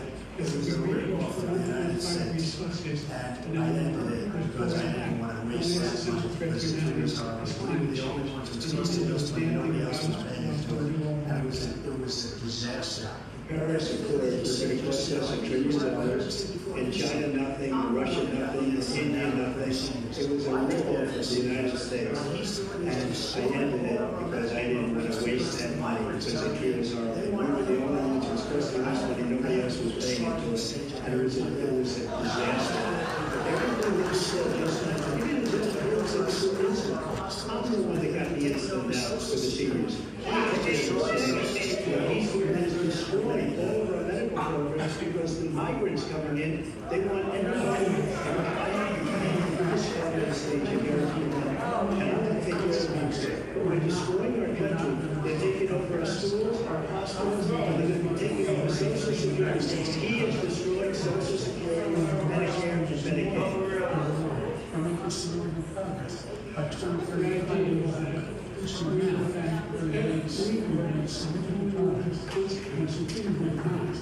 We're not trying to go there's thousands of young people who are not dealing with just in the United States. Because we're going to be one of the largest economies in the world, and we will still call progress. By 2019, I believe that mission plans, we are going to start significant progress on continuing on progress. We still have plenty of growth. Thousands of people on vacation, dealing with just like peaceful heart, and we're going to prescription drugs and directions that we're going to significantly change the elements and do some prices $35. But the idea that in terms of I need to show every company in the world is 75% cannot have relation. And by the way, I've not seen any indication. So every day, millions of Americans struggle to make ends meet. For many older Americans, Social Security provides a critical lifeline. President Biden, nothing is done to Social Security seniors willing their benefits cut in just over 10 years. Will you need to make one specific step you're willing to take to keep Social Security? So every day, millions of Americans struggle to make ends meet. For many older Americans, Social Security provides a critical lifeline. President Biden, nothing is done to Social Security seniors will see their benefits cut in just over 10 years. Will you name tonight one specific step you're willing to take to keep Social Security solid? Yes, make the very well and really restrictions. So we want to not raise the 6% Social Security per year under $400,000 every single time we have to give them their share. We need to increase it 1%. The idea that they're able to have a program for life. So you still have 82 seconds left. Are there any other measures that you think that would be able to help keep Social Security solid, or just that line up? Well, anybody solid and we define this man because he thinks there's plenty of cuts guaranteed. One of the cuts Social Security and Medicare. So you still have 82 seconds left. Are there any other measures that you think that would be able to help keep Social Security solid, or is that one enough? Well, that was the biggest thing. The idea that it's going to be because he's ridiculous. He thinks that the money in the process Americans are getting healthcare today. That is, when you look at the still got simple, but now seriously over the focus. 400,000 euros, 400 people not have HRT as a population, only allows them to have insurance. is the fact, evaluating factor, where American civic has provided another evidence for a situation where today's civic can sit. And like we said, there is 400,000 non-marriage recovered and $40 million insurance because of previous additional dollars living in the house that they have it, which was $15,000 toward protection. Thank you, President Vice President Trump. So I've dealt with politicians all my life. I've been on this side of the equation for the last 8 years.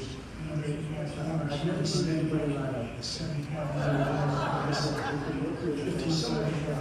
So many other things to it. We mentioned the laptop, we mentioned Russia. So I've dealt with politicians all my life. I've been on this side of this equation for the last 8 years. I've never seen anybody like this.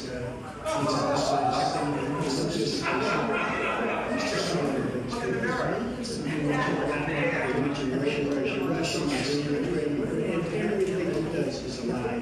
It's misinformation and disinformation. They use some sucker story that you made up. It's a lie or it's a disgrace. But Social Security, he's destroying it because millions of people are going into a country and they're never seeing the Social Security.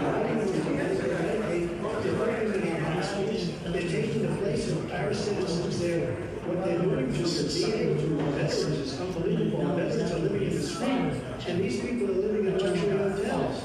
He doesn't know what he's doing, and it's really coming back. I've never seen such anger in our country too.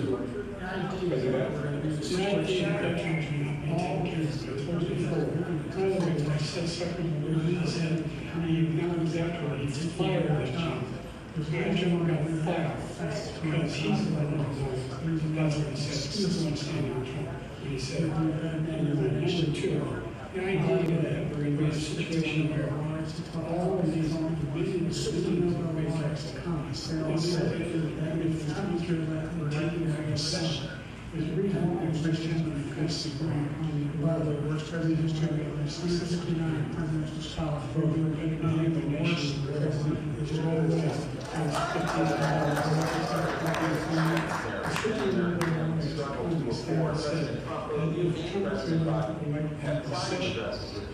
But the average cost of child care in this country is more than $11,000 a year per child for many families.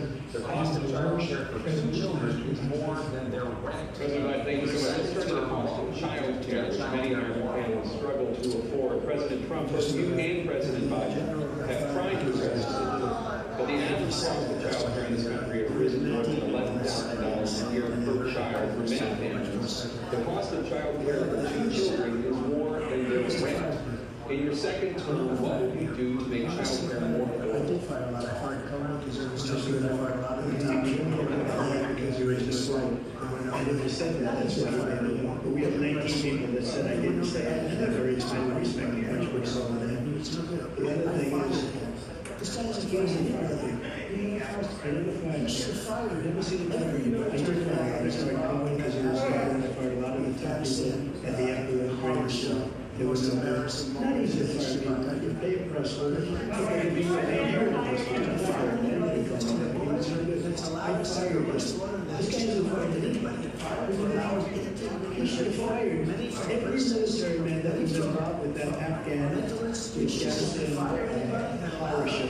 The most embarrassing moment in the history of our country. He didn't fire anybody that's an abolish, that's allowed us to have the worst wars in the history of the world. And it's like a fire that's allowing 18 million people, many from prisons, many from metro institutions, to fire anybody that's allowed our country to destroy them. Our country is being destroyed, and you and I sit up here and waste a lot of time in this debate. This should be a debate. He's the worst president. He's the worst president in the history of the country. He's destroyed our country. Now all of a sudden he's trying to get a little part of the border and come out and came up with a nothing deal. And it's just a little bit like this much is insignificant. He wants us to voters. He wants our country to either be destroyed or he wants to pick up those people as voters. And I don't think we just can't let it happen. If he wins this election, our country doesn't have a chance. Not even a chance of coming out of this rut. We probably won't have a country left anymore. That's how bad it is. He's the worst in history. We're the most largest country in the world. The United States of America. The finest military story and the finest in the history of the world. The worst known exists for American history. No one that's the worst. No, it's number two, the idea that we're talking about worst government. I was a joke. If you look at our foreign money, 150 million from 58 million back into the presidential story. They had means to the vote. It was the worst government in American history. One of the best reports. They said he was the worst fall of American history. That's a fact. That's not projection. You can argue your business, that's what they vote. The idea of the thing is not right. President Trump was about China. He did very virtually nothing. We should significantly increase the child tax credit. We should significantly increase the availability of silver men. We should encourage business. President Trump, the question was about what would you do to make Nobody ever cut taxes. We are so things that they raise the first was what he's doing so bad. And then rate me, I'll show you the picture, and then rate me what is best. And if I give it another 4 years, I will be the best. I think I'll be the best. Nobody's ever, we had an economy like this, nobody's ever cut taxes like this. He doesn't want to know, he wants to raise your taxes for 4 times. He wants to raise everybody's taxes by 4 times. He wants the tax cuts to expire. So everybody, including the people who have paid 4 or 5 times, nobody ever heard this before. All the time, Americans and politicians talking about cutting taxes. When we cut taxes, as I said, we did more business. Apple and all these companies, they were bringing money back into our country. The worst president in history like Trump, and everybody knows. The fact of the matter is that he's increased the tariff, he's increased the tax cut. I said I never raised the tax cut. This is a situation where he talks about and did these tariffs, 2% tariffs. Everything goes on and what economists said, that's going to cost the average American $2,500 a year. Next time we pay the difference. It's going to fundamentally bankrupt the country. And the largest deficit in any place in the world. He's in a situation where he talks about how he has not raised any and somehow problems with China. We have the lowest trade deficit with China since 2010. Thank you, President Biden. Let's discuss an epidemic impacting millions of Americans that both of you have made a top priority in your first term. The opioid crisis. For both of you, the number of overdose deaths in this country has gone up. Under your term, it went up. Under your term, it has gone up. Thank you, President Trump. Let's discuss an epidemic impacting millions of Americans. Both of you have made a top priority in your first term. The opioid crisis. For both of you, the number of overdose deaths in this country has gone up. Under your term, it went up. Under your term, it has gone up. Former President Trump, despite the efforts that both of you have made, more than 100,000 Americans are dying from overdoses every year, primarily from fentanyl and other opioids. What do you do to help Americans right now in the throes of addiction or struggling to restrict leaders?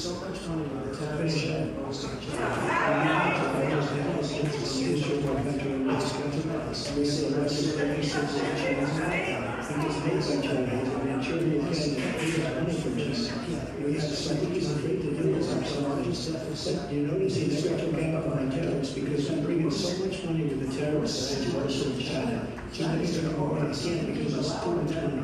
It's tremendous. It's going to save our steel industries and the silicon. He hasn't done that.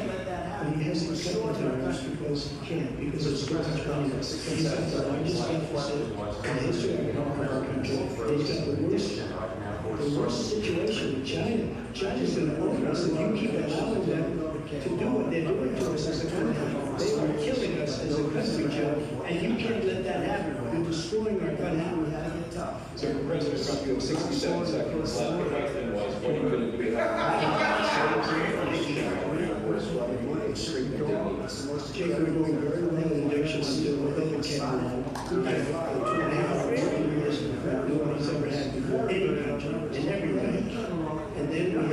months, and it was the drugs flowing across the border. It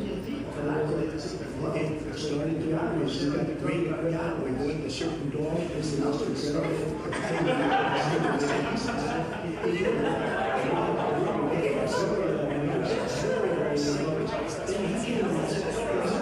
you see the numbers now? It's not only the 18 million people that I believe is even less, because the guy was there and talked about getaways. The amount of drugs and human trafficking in women coming across that border, the worst thing I've ever seen. And numbers that nobody's ever seen under here because the border's so bad. But the number of drugs coming across that border is the largest we've ever had. President Trump, thank you. President Biden.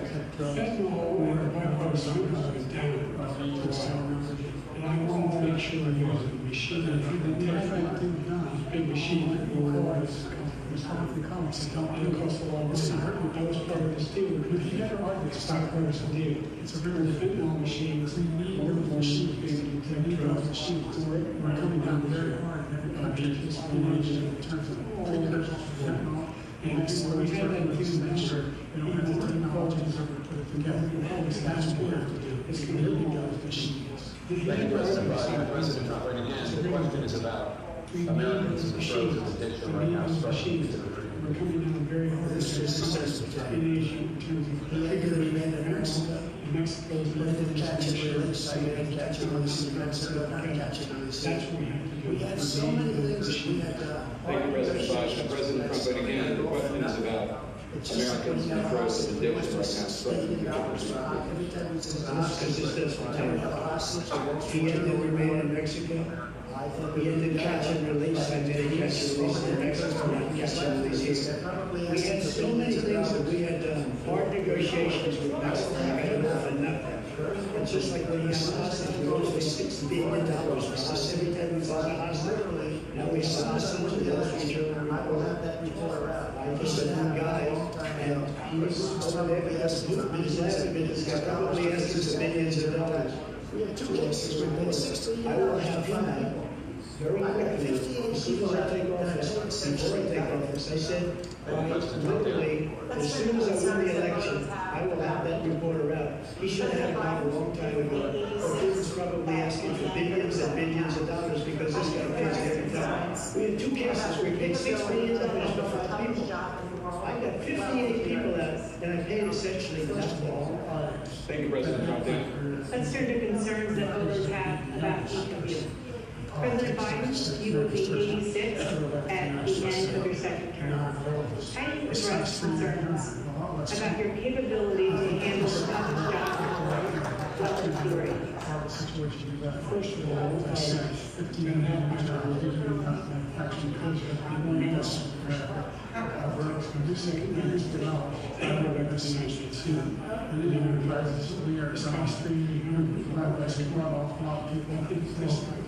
The whole idea of community, 3 steps to one. And I said, just 15 minutes because he has sent people who are find the cheapest jobs overseas and bring home job. Assignments, South Korean prices, and getting sense to invest billions of dollars in the United States. The whole idea is those staffs that focus on women to bring them into the changes. And those staffs, because he was $7. How much it costs to find the cheapest jobs overseas? About $40 billion in investors in South Korea right now because in the United States created significant jobs in the United States. Guess what? President Biden, you have 40 seconds left. Would you like to ask him? Yeah, those stats somehow $40,000. Don't need this for every country. That's $40 billion already being invested right now. The United States created significant jobs. President Biden, you have 40 seconds left. Would you like to add more? The idea that somehow the strongest country or something that keeps our word and everybody trusts us. All our allies. So Navy calls up to Kim Jong-un, etc. Thank you. Well, President Trump, to follow up, you would be speaking at the end of your second term. What would you say to voters who have concerns about the bill? Well, I took 2 tests. I did a test science.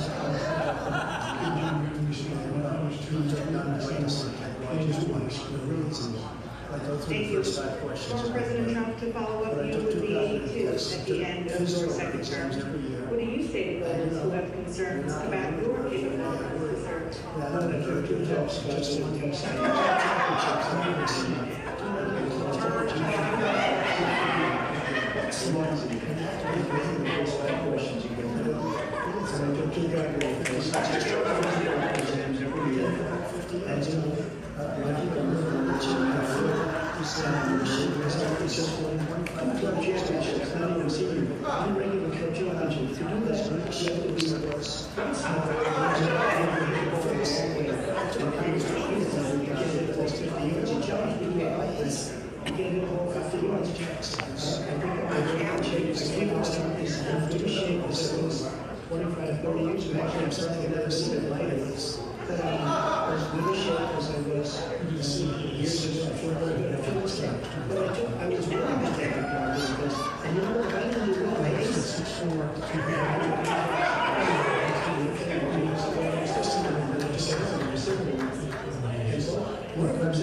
Will you pledge tonight? It's a 6-7 Will accept the results of this election. I've seen this already. And this is President Trump specific concern that voters have about you. Will you pledge tonight that when all legal challenges have been exhausted, that you will accept the results of this election, regardless of who wins, and you will say right now that political violence in any form is not acceptable? But I shouldn't have to say that. And you would see the statements that I made on Twitter as well. And also the statement that I made in the Roosevelt conversation, one of the strongest statements you've ever seen. And in addition to the speech I made, in fact, I believe that the largest crowd I've ever spoken to, and I will tell you, nobody ever talks about that. They talk about a relatively small number of people that went to the Capitol. In many cases, were questioned into the police. And as Nancy Pelosi said, there was your responsibility, not mine. The answer is, the election was fair. I'll tell you something. I wish you was my president. Because I would be here so happy and run my fine places, enjoying myself. I would be under indictment because I wouldn't have failed the election. Because I was at home. I wish he was a great president. I would be so happy. I wouldn't be here. I would not be here. The only reason I'm here is he's so bad as a president that I'm going to make America great again. We're going to make America great again. We're a failing nation right now. We're a seriously failing nation. And we're a failing nation because of him. His policies are so bad. His military policies are insane. They're insane. These are wars that will never end with him. He will drive us into World War III. And we're closer to World War III than anybody can imagine. We are very, very close to World War III. And he's driving us there. And Kim Jong-un and President Xi of China, Kim Jong-un, North Korea, all of these people, they don't respect him, they don't fear him, they have nothing going for this gentleman, and he's going to drive us into World War III. World War III. It's because of the people's stewardship. It's because of America's attack on the one attack right now our response. We need to get to the world because the policy. I said a single major want to have a war. Just like trade bill to people and China who are simply having a powerful nation with one place. It's because of the people. Because we are people who can manage and respect what we need. And right now, we need to get the world that as a result of this state. And again, just as I should have said, see how it took a lot of that very much, the president talking about Obama and Biden. President Trump, as I come back to you for a follow-up, the question was, will you accept the results of this election, regardless of This is nothing from me.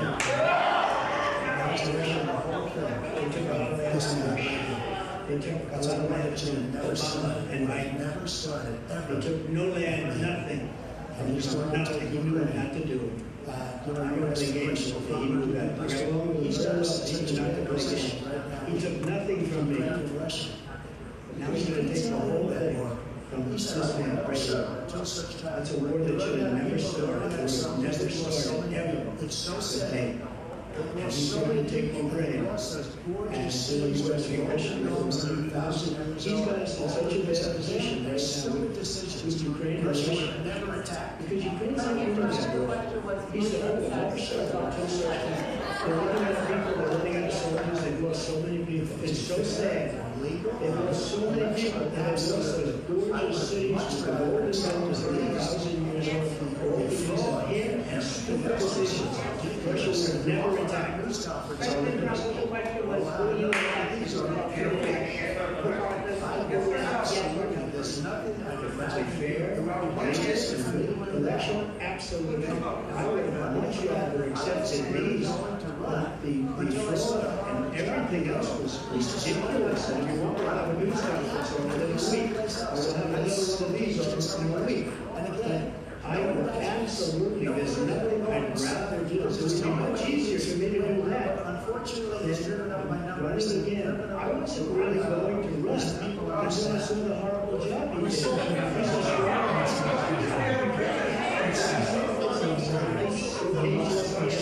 And again, no indictments and no political inside, because it's the only way he thinks he can win. But unfortunately, it's turned out by numbers and because the people understand. Let's see what the numbers are. This election is over. Somehow this takes all the states and there's new continue to impunity and takes parties.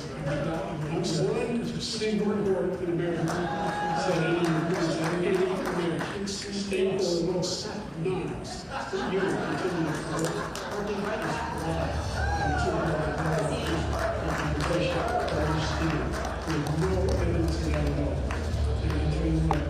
doubt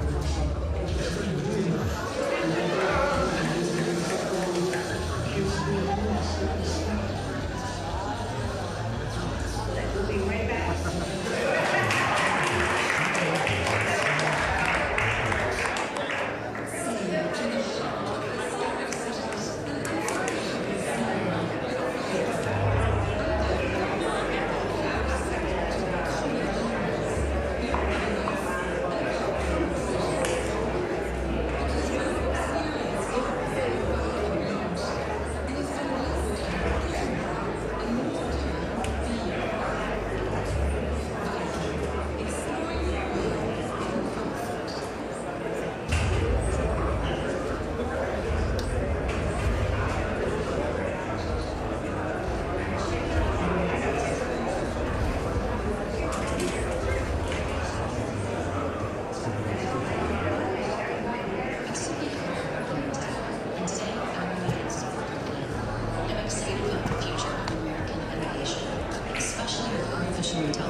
Find out whether either one of them that we expected would actually be the person showing up. And I think we've seen that the current president can barely finish a sentence without gasping for breath, and that the person from New York that we thought was such a bombastic Bullard is not the case at all. He's a really thoughtful and capable man. I think it's been a wonderful evening. What have been the key issues in your mind so far? Key issues are that Trump is on stage, outnumbered by 3 or 4 people, and never really given a chance to complete what he has as a valid perspective. And that I can't imagine how many times in a political debate has one person accused the other person of being an absolute liar. This is absolutely outrageous. So where is the truth? So much better off with Trump than Biden. There's no question there. The rest of it is just about bastard.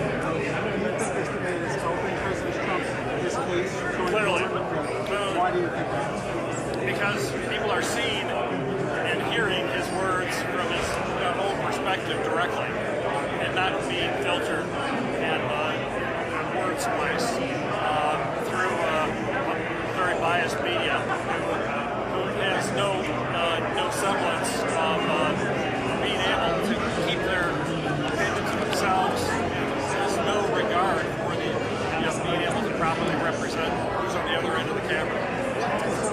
All right. What is your name, first and last? Tom Llewellyn. Spell Llewellyn. L-L-E-W-E-L-L-Y-N. Tom, where do you live? I live in Milford, and very, very strong supporters of Maddox's. I think it's absolutely outrageous that not only at the federal level, but here in Michigan, the legal system has been criminalized to have Republicans be put to type of persecution that should never be in the political arena. John, appreciate your time.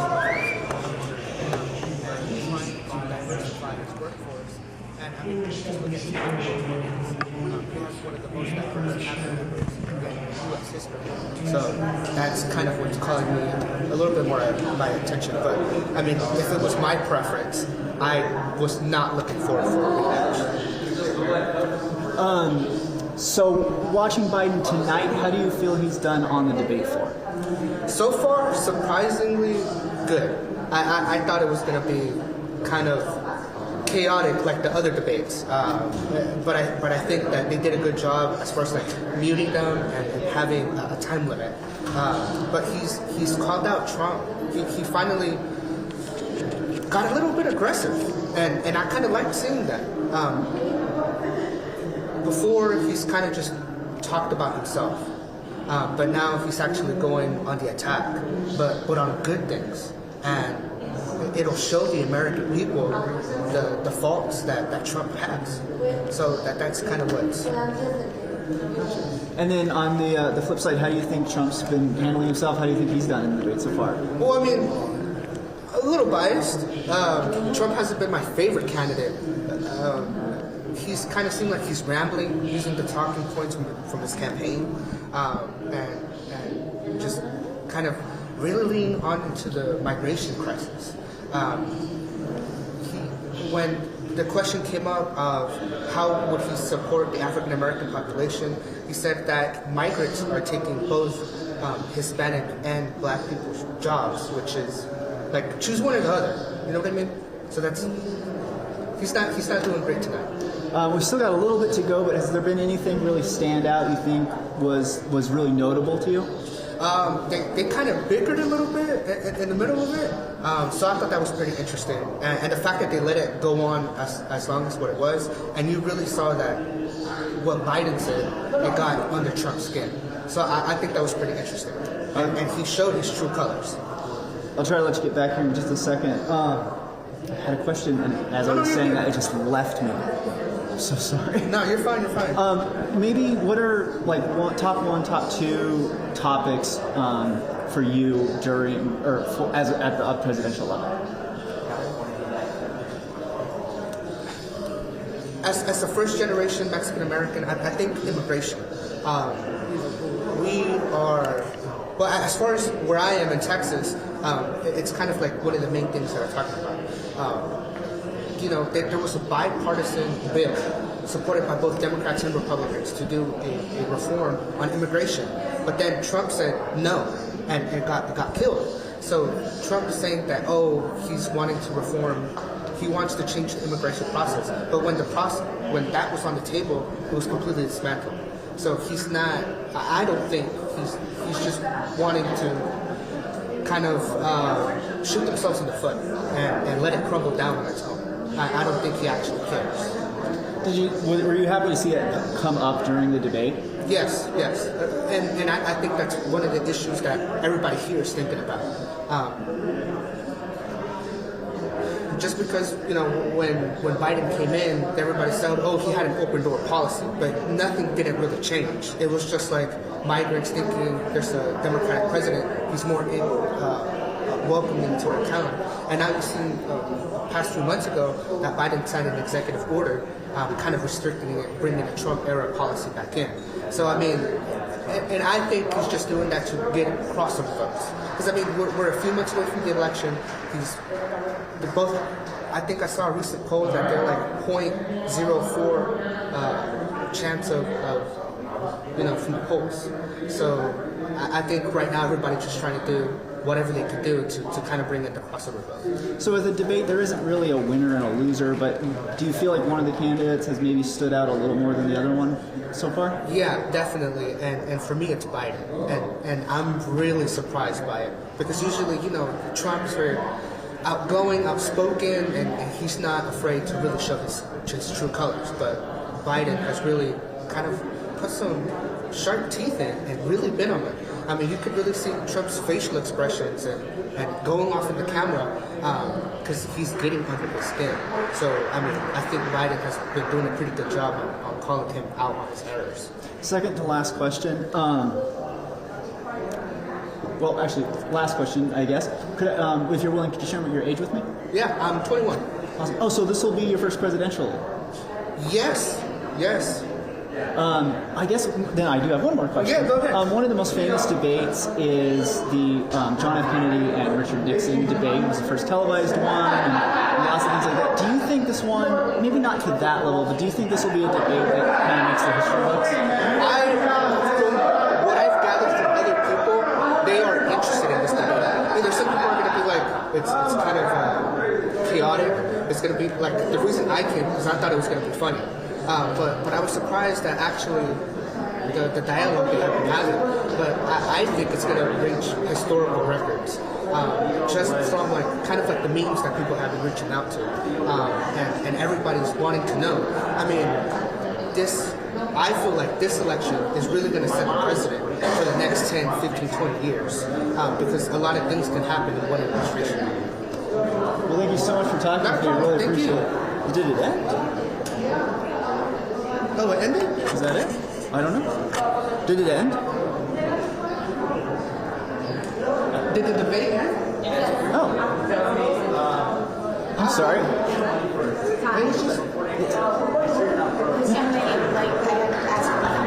Oh, awesome. Thank you. Thank you, sir. Oh, you're going to do the other side. Okay. All right. Can we say the next? Yes. Okay. I'll stand on this side right over here. We're going to have her first and then you. Oh, okay. Sounds good. Fantastic. Hello, I'm Ty. It's nice to meet you. Thank you for talking with me. I appreciate it. So the only thing I'll ask in the interview is that you'll look at me and not the camera. Other than that, that's about it. Try to take. I mean, they're getting everything, but it's not what makes people really function. Honestly. Was there a key moment or key issue that came up tonight that really jumped out at you? There's some other issues. I just think our country. I think our country. The embarrassment. I think we are very embarrassing right now, and I don't think we are safe at all. I think our country is very vulnerable, and I think people know that it's a joke that we're safe and when everything Biden said it's a joke. Thank you so much for your time. Ma'am, what is your name? First and last name.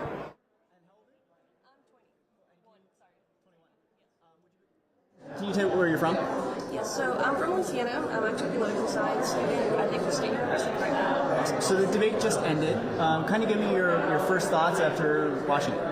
Well, I guess I would like to say a little more about Biden at the beginning. I was kind of curious how everything was kind of going, how he was stuttering, and just seeing kind of like how he was acting as well. I would say that by the end of it, he generally did amped up a little more, and a few kind of concerns about not being able to answer the questions on Trump's side. I would say it's also kind of concerning, but mostly just seeing how Biden was acting today, seeing how that would kind of play as well with his age. I think a lot of people are curious about that as well.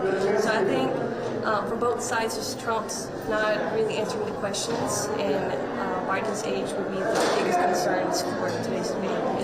Totally welcome not to answer this. Are you willing to say kind of where your vote is leaning towards Biden or Trump? I would say Biden for sure. Of course, there's still a couple things that I would kind of have concerns about, but between both of them, it would definitely be Biden. So you talked about, Biden's, he did stumble, but got a little better, more comfortable towards the end, it felt like.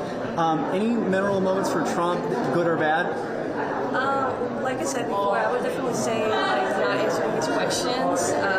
Of course, if there's questions, you would really like to see the answers to them. And kind of going back to the topic of immigration was kind of the biggest thing that he was doing the entire time. So I know that a lot of people from his party would kind of want to hear mostly about immigration, mostly with Biden's border policies as well, open border policies, and their stance on that. For sure, though, just not answering the questions as well and just trying to tackle immigration was kind of what he was doing the entire time. So I don't think there was much background giving on his values or what he was standing on certain things. So I think that would be my biggest concern when it comes to Trump. So speaking on that, you mentioned it a little bit, but we did have, there was no live audience. They cut the mics. What was your thought on that, and kind of good or bad?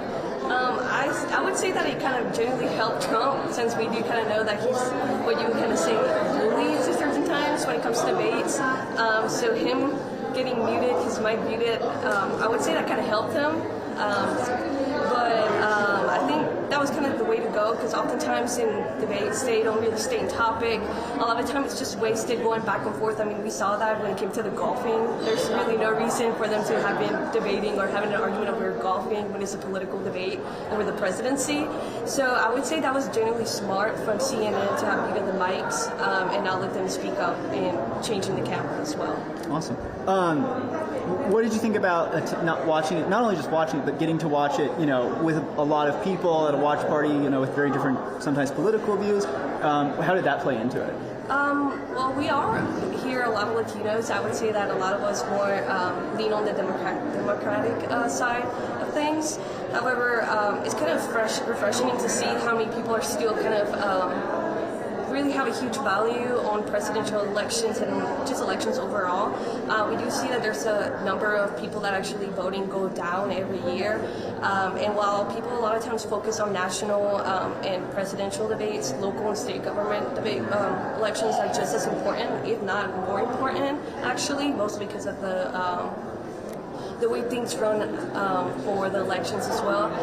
We don't really run on a popular vote, of course, so it's kind of refreshing to see that there's still people that really do have a huge importance on political debates and just really trying to get new sources coming from the people that are actually running, rather than just reading it online, where a lot of times can be changed.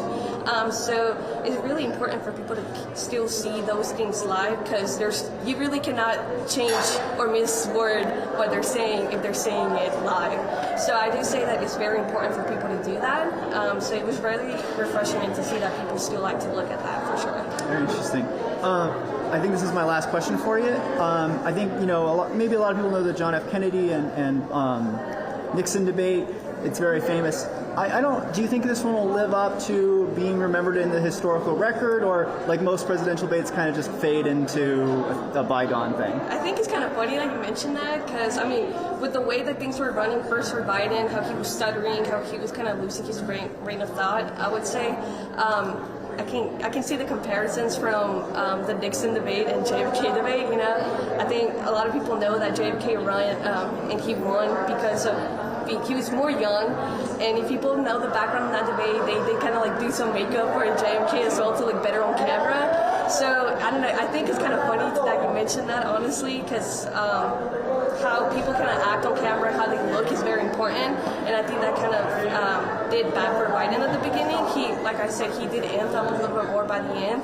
I would say it's generally I wouldn't say as big as the Nixon and JFK debate, but I would say it's very interesting to see how they can kind of be put hand in hand, and kind of you can see how actually what happened with JFK's side could actually be reflected back to Biden and Trump's debate as well. So definitely an interesting debate, probably just not lived up to JFK's and Nixon's debate for sure, though. Well, thank you so much for sharing your thoughts with me. I really appreciate it. Thank you so much. That was great. I'll just need 1 second. Yeah. Give me like 1 minute. I've got a little bit of a gear issue.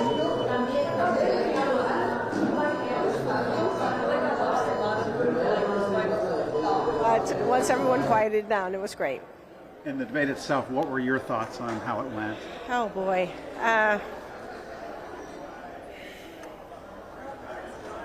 Wow. I think it's really hard for any reasonable human being to watch that and know that Mr. Biden is fit to be our president. I mean, I have dealt with people that have dementia before, and it's very obvious just from the look on his face, not understanding what's going on, the surprise and shock look sometimes, the eyes, the very stiff face, the very stiff hands, they're all very, very prominent signs of what's going on, and I feel bad for him as a human being, quite frankly. And I also feel the people that have put him in the position that he is in are not very nice people. It's almost like elder abuse. And then President Trump's performance, how would you describe it, or what were your thoughts on it? I loved watching his face sometimes. He was just like,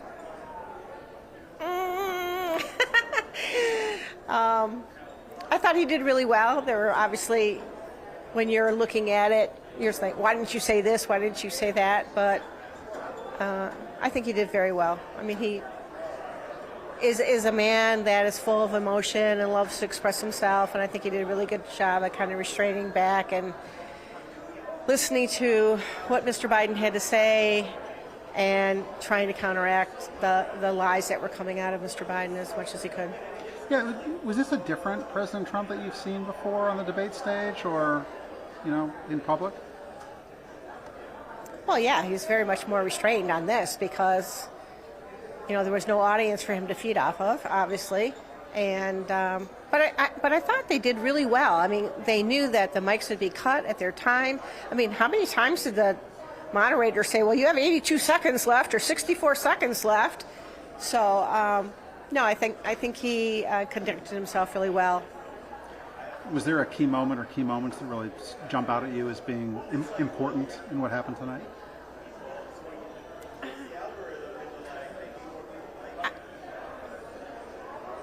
I think I was more, not to use the word shock would be wrong, but to say Mr. Biden his performance is so handicapped by what's going on in his physical and mental health. It's very disheartening. It's very disheartening to see that happening to anybody. My mother-in-law went through that, and yet to see him forced into that public kind of spotlight only to be put on display, the nature of that disease, I just think to me it's shocking that people would put him in that position.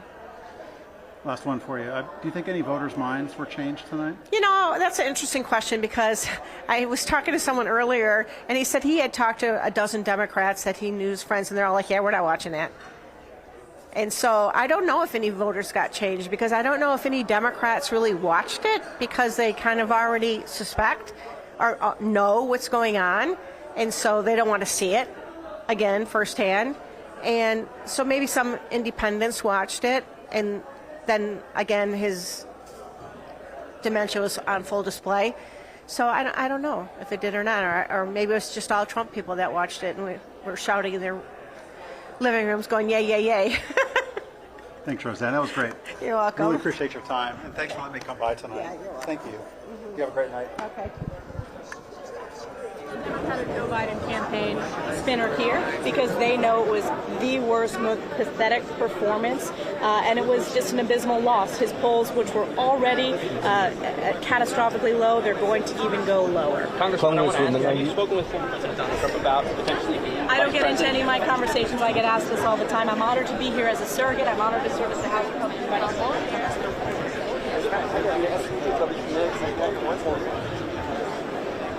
I would get back to you.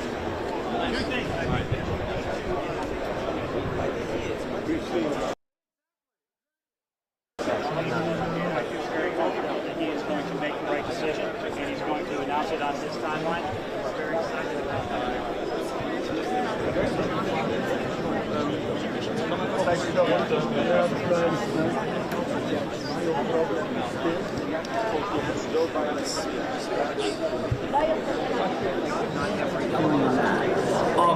I do feel that there was a candidate that was much better at addressing the questions that were being asked. And to me, that weighs more in my perspective when it comes to picking for a candidate, when it comes to voting, right? If they're being sincere, they have straightforward policies, and they know what they want to do, that's great. If someone's just talking in absolutes but doesn't have anything to pinpoint to, I'm going to be concerned.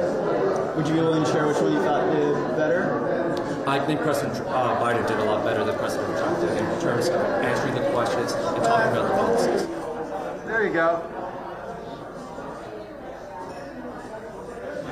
What do you make of the White House saying that he had a cold tonight? So I guess it I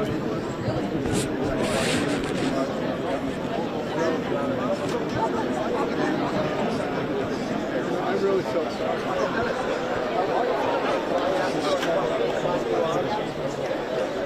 No, I didn't see it coming, and I was just That was all of my questions. Is there anything else you think you should tell me about that I haven't asked? It was good to watch this debate. I really liked that the mics were muted. And so I'm glad that it was handled the way it was and there was follow-up questions. Awesome. Thank you so much for talking to me. Appreciate it. Ty, Abby Pacheco. Nice to meet you. Cognizant of what's going on and express themselves very well. I think it has a lot more to do with his physical condition. Do you think that he'll show up for the second debate?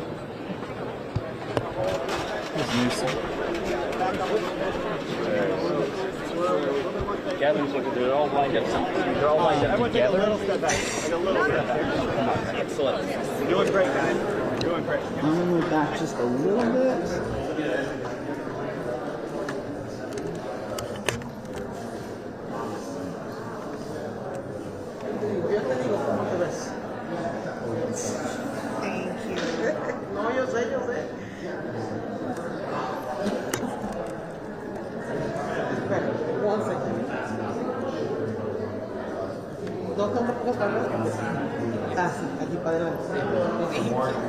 Thank you for talking with me. I appreciate it.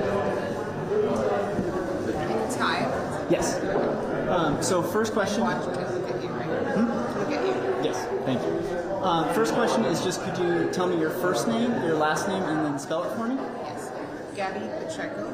Gabby Pachecel. And where are you from? I'm from Miami, Florida. And what's your relation to that? So I have been participating in different LULAC conferences, convention, and I also run a nonprofit organization that supports streamers. So tell me a little bit about what got you involved with Dreamers. So I'm a former dreamer. I came to the United States as an 8-year-old, and for 30 years, I was in a limbo status. I was actually able to benefit from the DACA program, and eventually, through a marriage petition, was able to get a green card, and just last year, I was able to become a United States citizen. So this will be the first presidential election you're voting in, correct? That's right. Is that outside of politics, is that exciting to be able to get your voice heard about these issues? It's beyond exciting. I have been waiting for this moment my whole entire life. I believed and have known to be an American my whole entire time, living in this country. And when I learned about my immigration status, it was a real big shock. And I have been fighting really, really hard to be allowed and to belong into this country. And so now voting has been something that I know wasn't a given once upon a time, and for women and people of color being able to vote, I feel it's beyond our responsibility. It's what we have to do because people fought for us, and also because it's our democracy. So I think maybe the most talked about discussion tonight was immigration. Can I get your thoughts on what you heard? Any standout moments for you? Yeah. It really angered me because the issue of immigration is an issue that is a serious one that we have to tackle as a country, one that we have not brought forth policy that modernizes our immigration system. And there is some huge problems in our immigration system. There are individuals who are like my family, like myself, here without status and don't have a way to regularize themselves. We do have a border that needs to be modernized, that there is issues there. And yet everything that I heard tonight was reduced specifically from Trump to fear-mongering. And when the question was not around immigration was brought in. When there was time that there was asked a question around deportations and undocumented people, there was no answer. And so I just feel like immigration gets used all the time by our political system as a way to strike or stoke the fear in everyday Americans who I understand where some of that fear comes, and this fear is nothing new for us. We had the know-nothings who went into a building and stole bricks, and the reason why we have a two-tone Washington Monument is because the construction of the Washington Monument stopped because there was this fear against immigrants from Catholic countries. And so it's something that is just so sad to me as an immigrant, as a Latina, and as a United States citizen, as a person that loves this country, that somebody like me gets used for political gain.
Thank you all enough for staying and for being here and for all your support.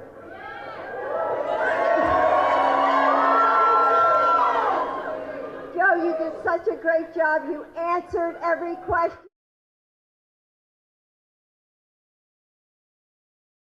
And let me ask the crowd, what did Trump do? Lie! Yes.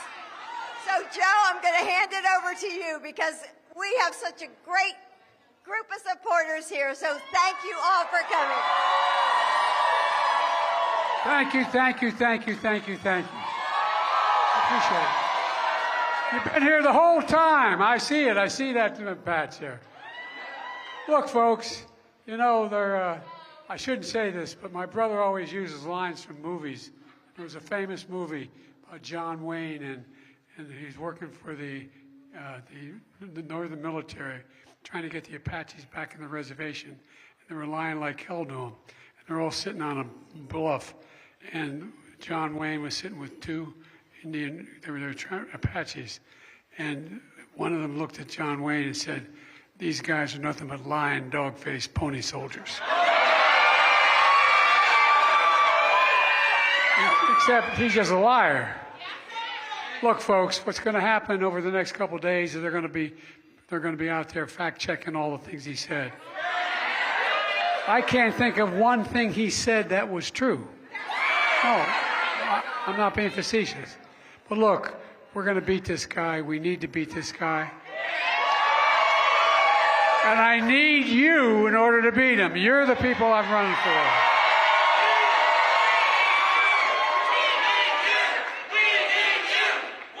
Here.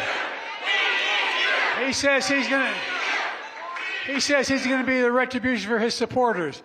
You are the reason why America's as good as we are. We're the finest nation in the whole damn world. And no one's close.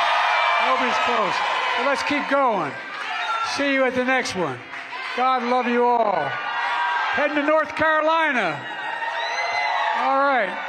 Thank you, thank you, thank you, thank you, thank you, thank you. I want to go home with you. Thank you.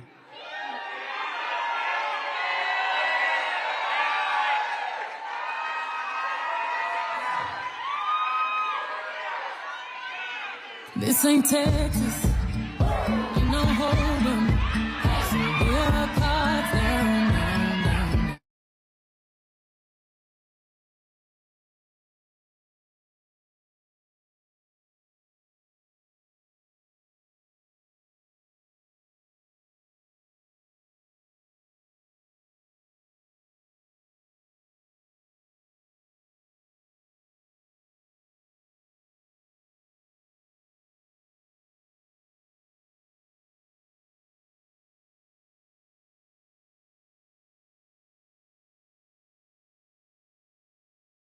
By these applause, or human beings by nature, right? We're creatures of community, and so being able to just hear the individuals speak and both President Biden and President Trump speak without getting all that fanfare and the egging on type of thing, I just feel it was much better format, and that even though in our little audience we had some of that, it just doesn't influence and doesn't propel them to act one way or another. They really can just focus on trying to answer the questions.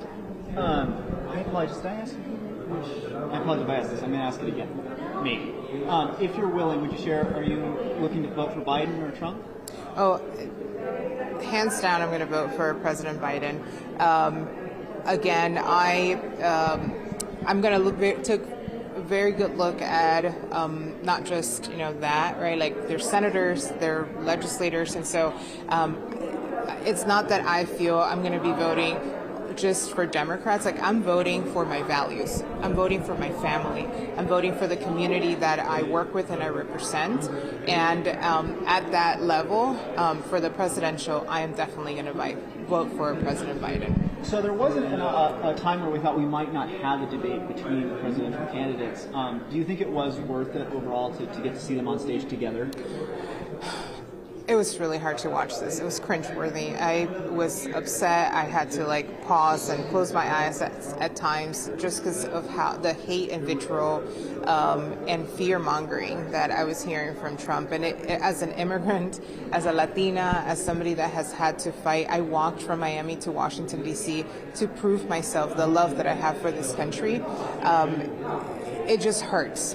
It feels insulting, and it hurts that somebody like me is getting used to create fear, not just for white people, but for black people, the pinpointing against the black community, against immigrants, the whole thing about crime and losing jobs and all this stuff was just hurtful overall.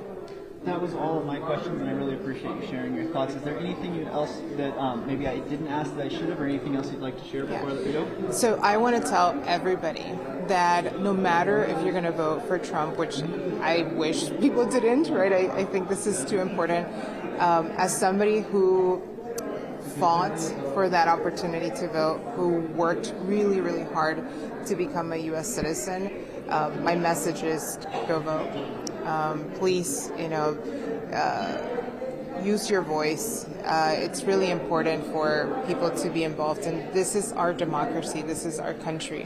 And so I'm going to vote for Biden, but if anybody of my friends, family, whoever votes for somebody else, that's okay with me. At least you voted. Thank you so much for talking with me. I really appreciate it. You got Love it. Take it.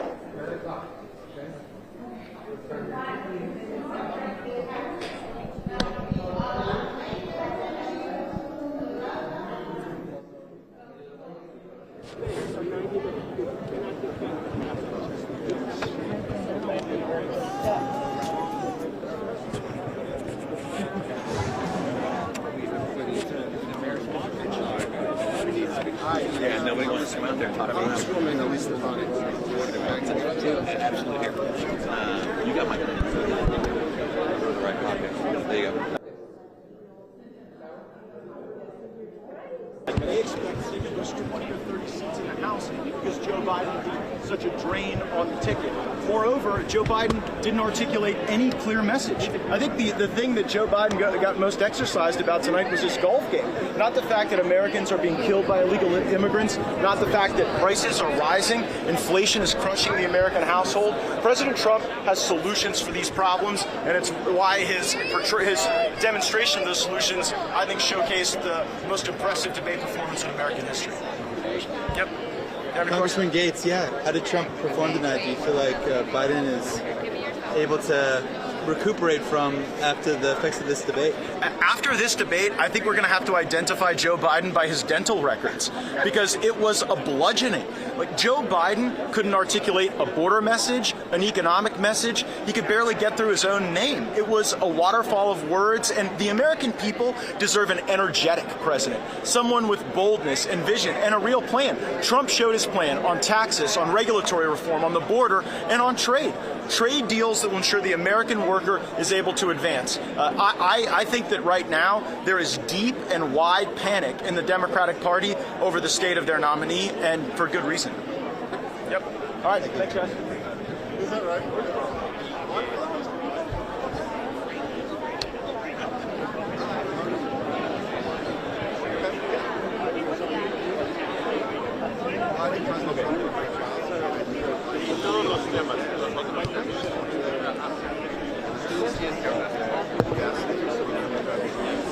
They are very concerned about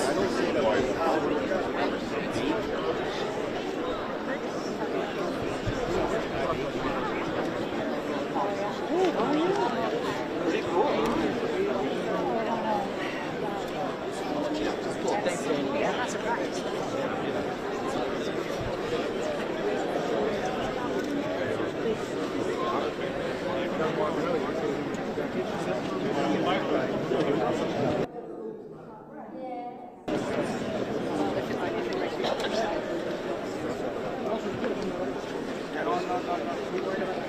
Bien, campeón. Bien. Golazo.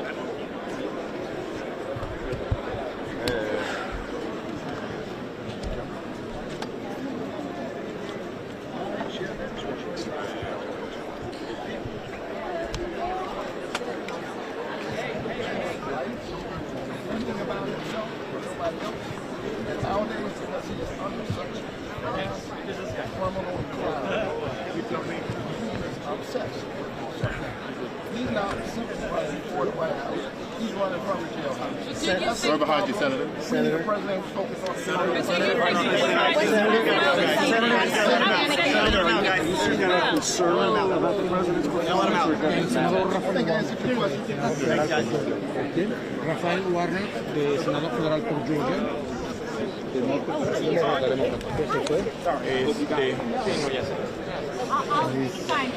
Es que no te quiero amarrar con el micro.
قبل هذا المبادرة للخضوع لاختبار إذا كان تعاطى المنشطات أم لا، ولكن حتى يعني أيضا ترامب هو يصدر بايدن فقط بأعوام قليلة يعني، ولكن يعني حتى اللحظة بطبيعة الحال يجب أن ننتظر قليلا لنعرف ردود الأفعال، لأن هناك بعض التخوف من أداء بايدن.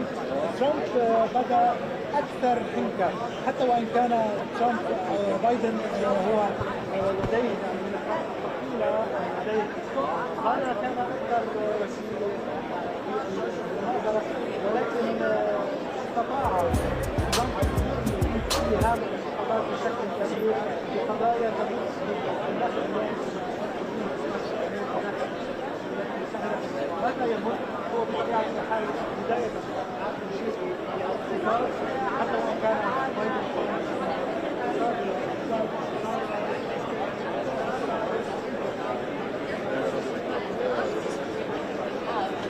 representing us for this election.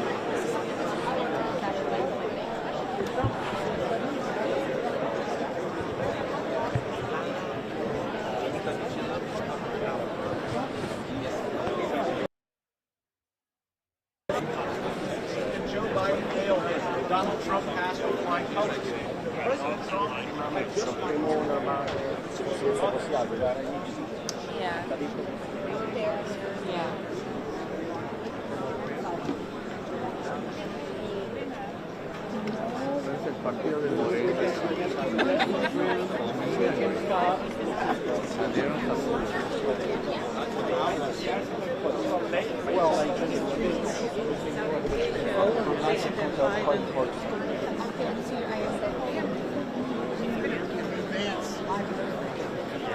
Maybe not that. I got one more interview.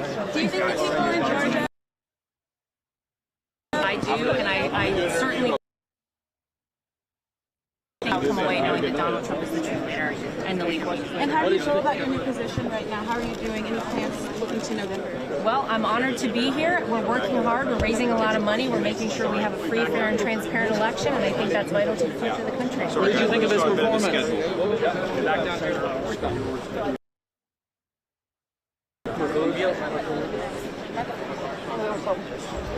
So, what did you make of that? We'll be back. I just have to do a live video. Senator. What do you think of it?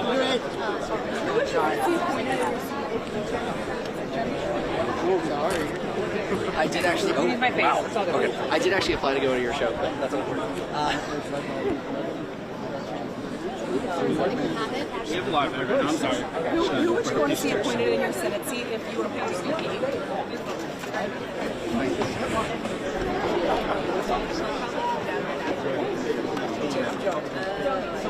Americans have been the partisan is I don't appreciate it. But I see glad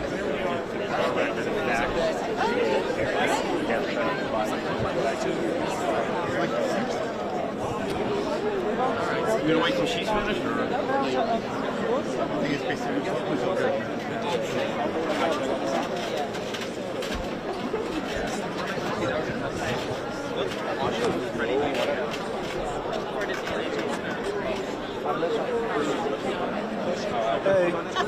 Hey, I couldn't hear, but I got the money close to the Democratic surround. Arrow was there, but he couldn't hear, so.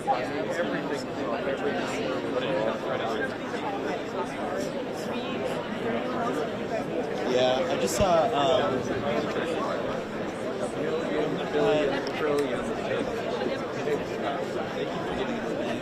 But wanted to see where you're at. Do you feel like you're any news gathering, or the one window we have is 11:30 or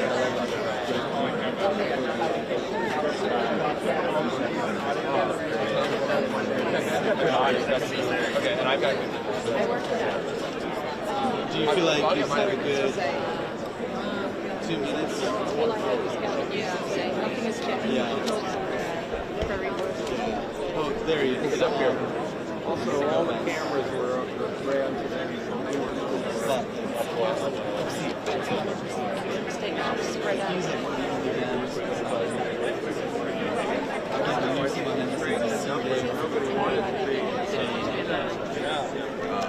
We're not. He went out that way.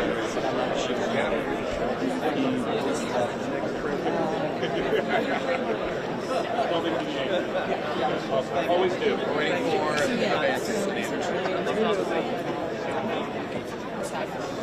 She's going to come out.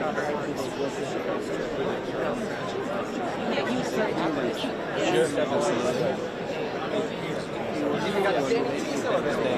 Oh, we can actually.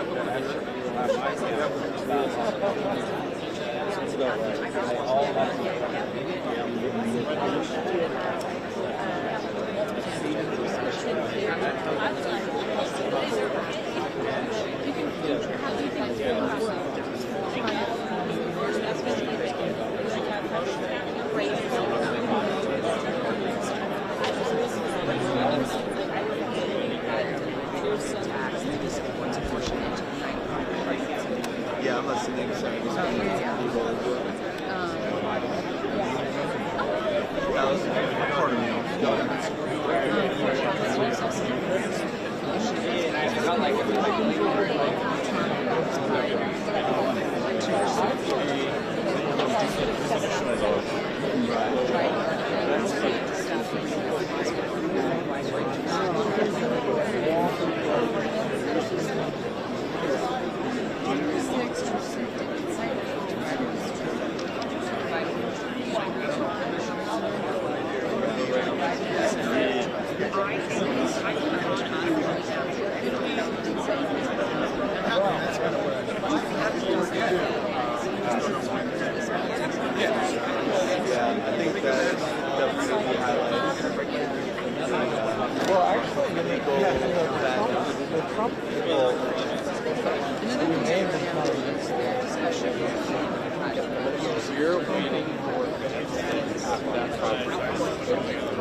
Yeah, I think it's mainly debate. We can't really get into spin because spin room is an interesting dynamic for sure.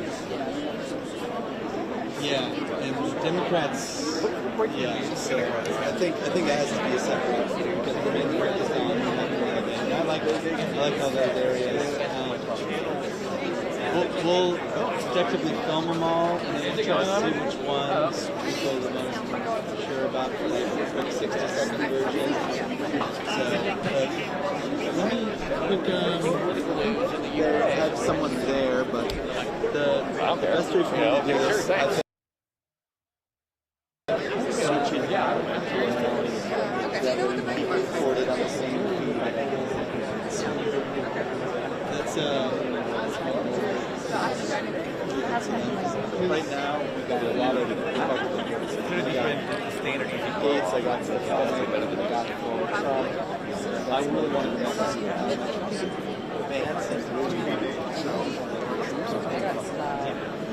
I gotta get on it. You get them on film? It's so difficult. I'll be around. Who are you trying to send to the show? Hello, the bar. I don't know what I'll make sure that people know. And I got it.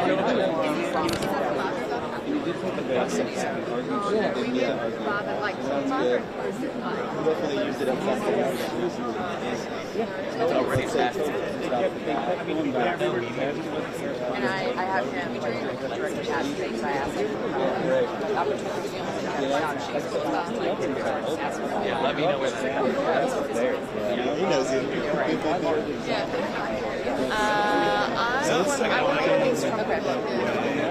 I'm sure that it's going to be live. They let us stop what they're doing. No, we have to go back and behind. Unfortunately. Yeah, there's one person finishing up their hit right now. So we can get up there, practice, it's going to go to the tape, and this was fire. Like go back down and get more Republican reaction, I guess. Fabulous. So yeah, go this way and around. So it's unfortunately our only way. So yeah.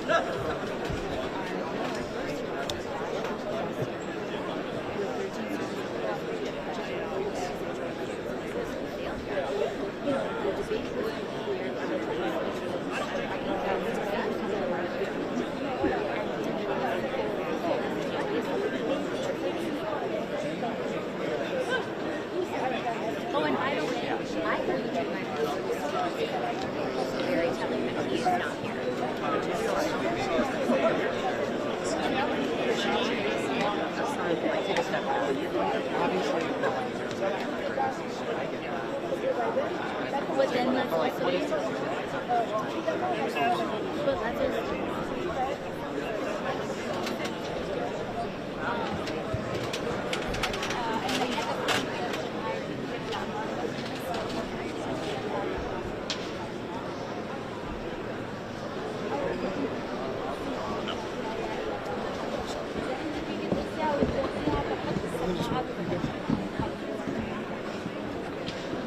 It's right here, sir.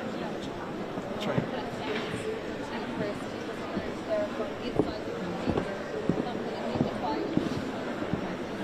Hey.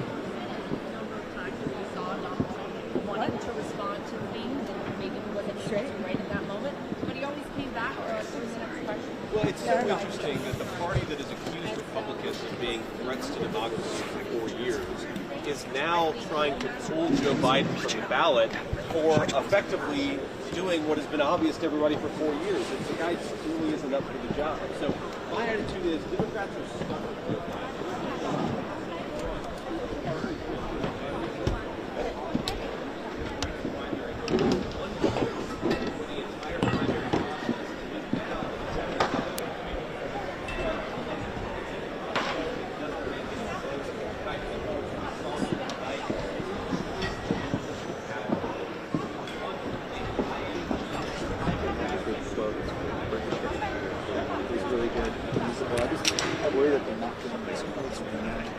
No one uses trend. Just directed down and paddles in. it's going to be tough to like pull that up unless I run to my computer.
US,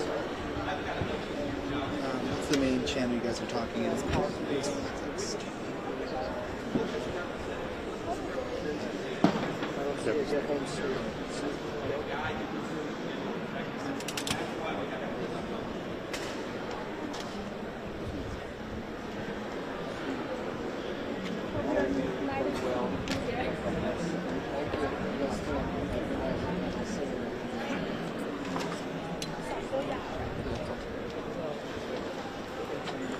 Excuse me.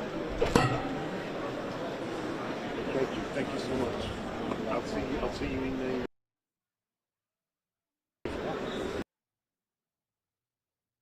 You guys still free right now?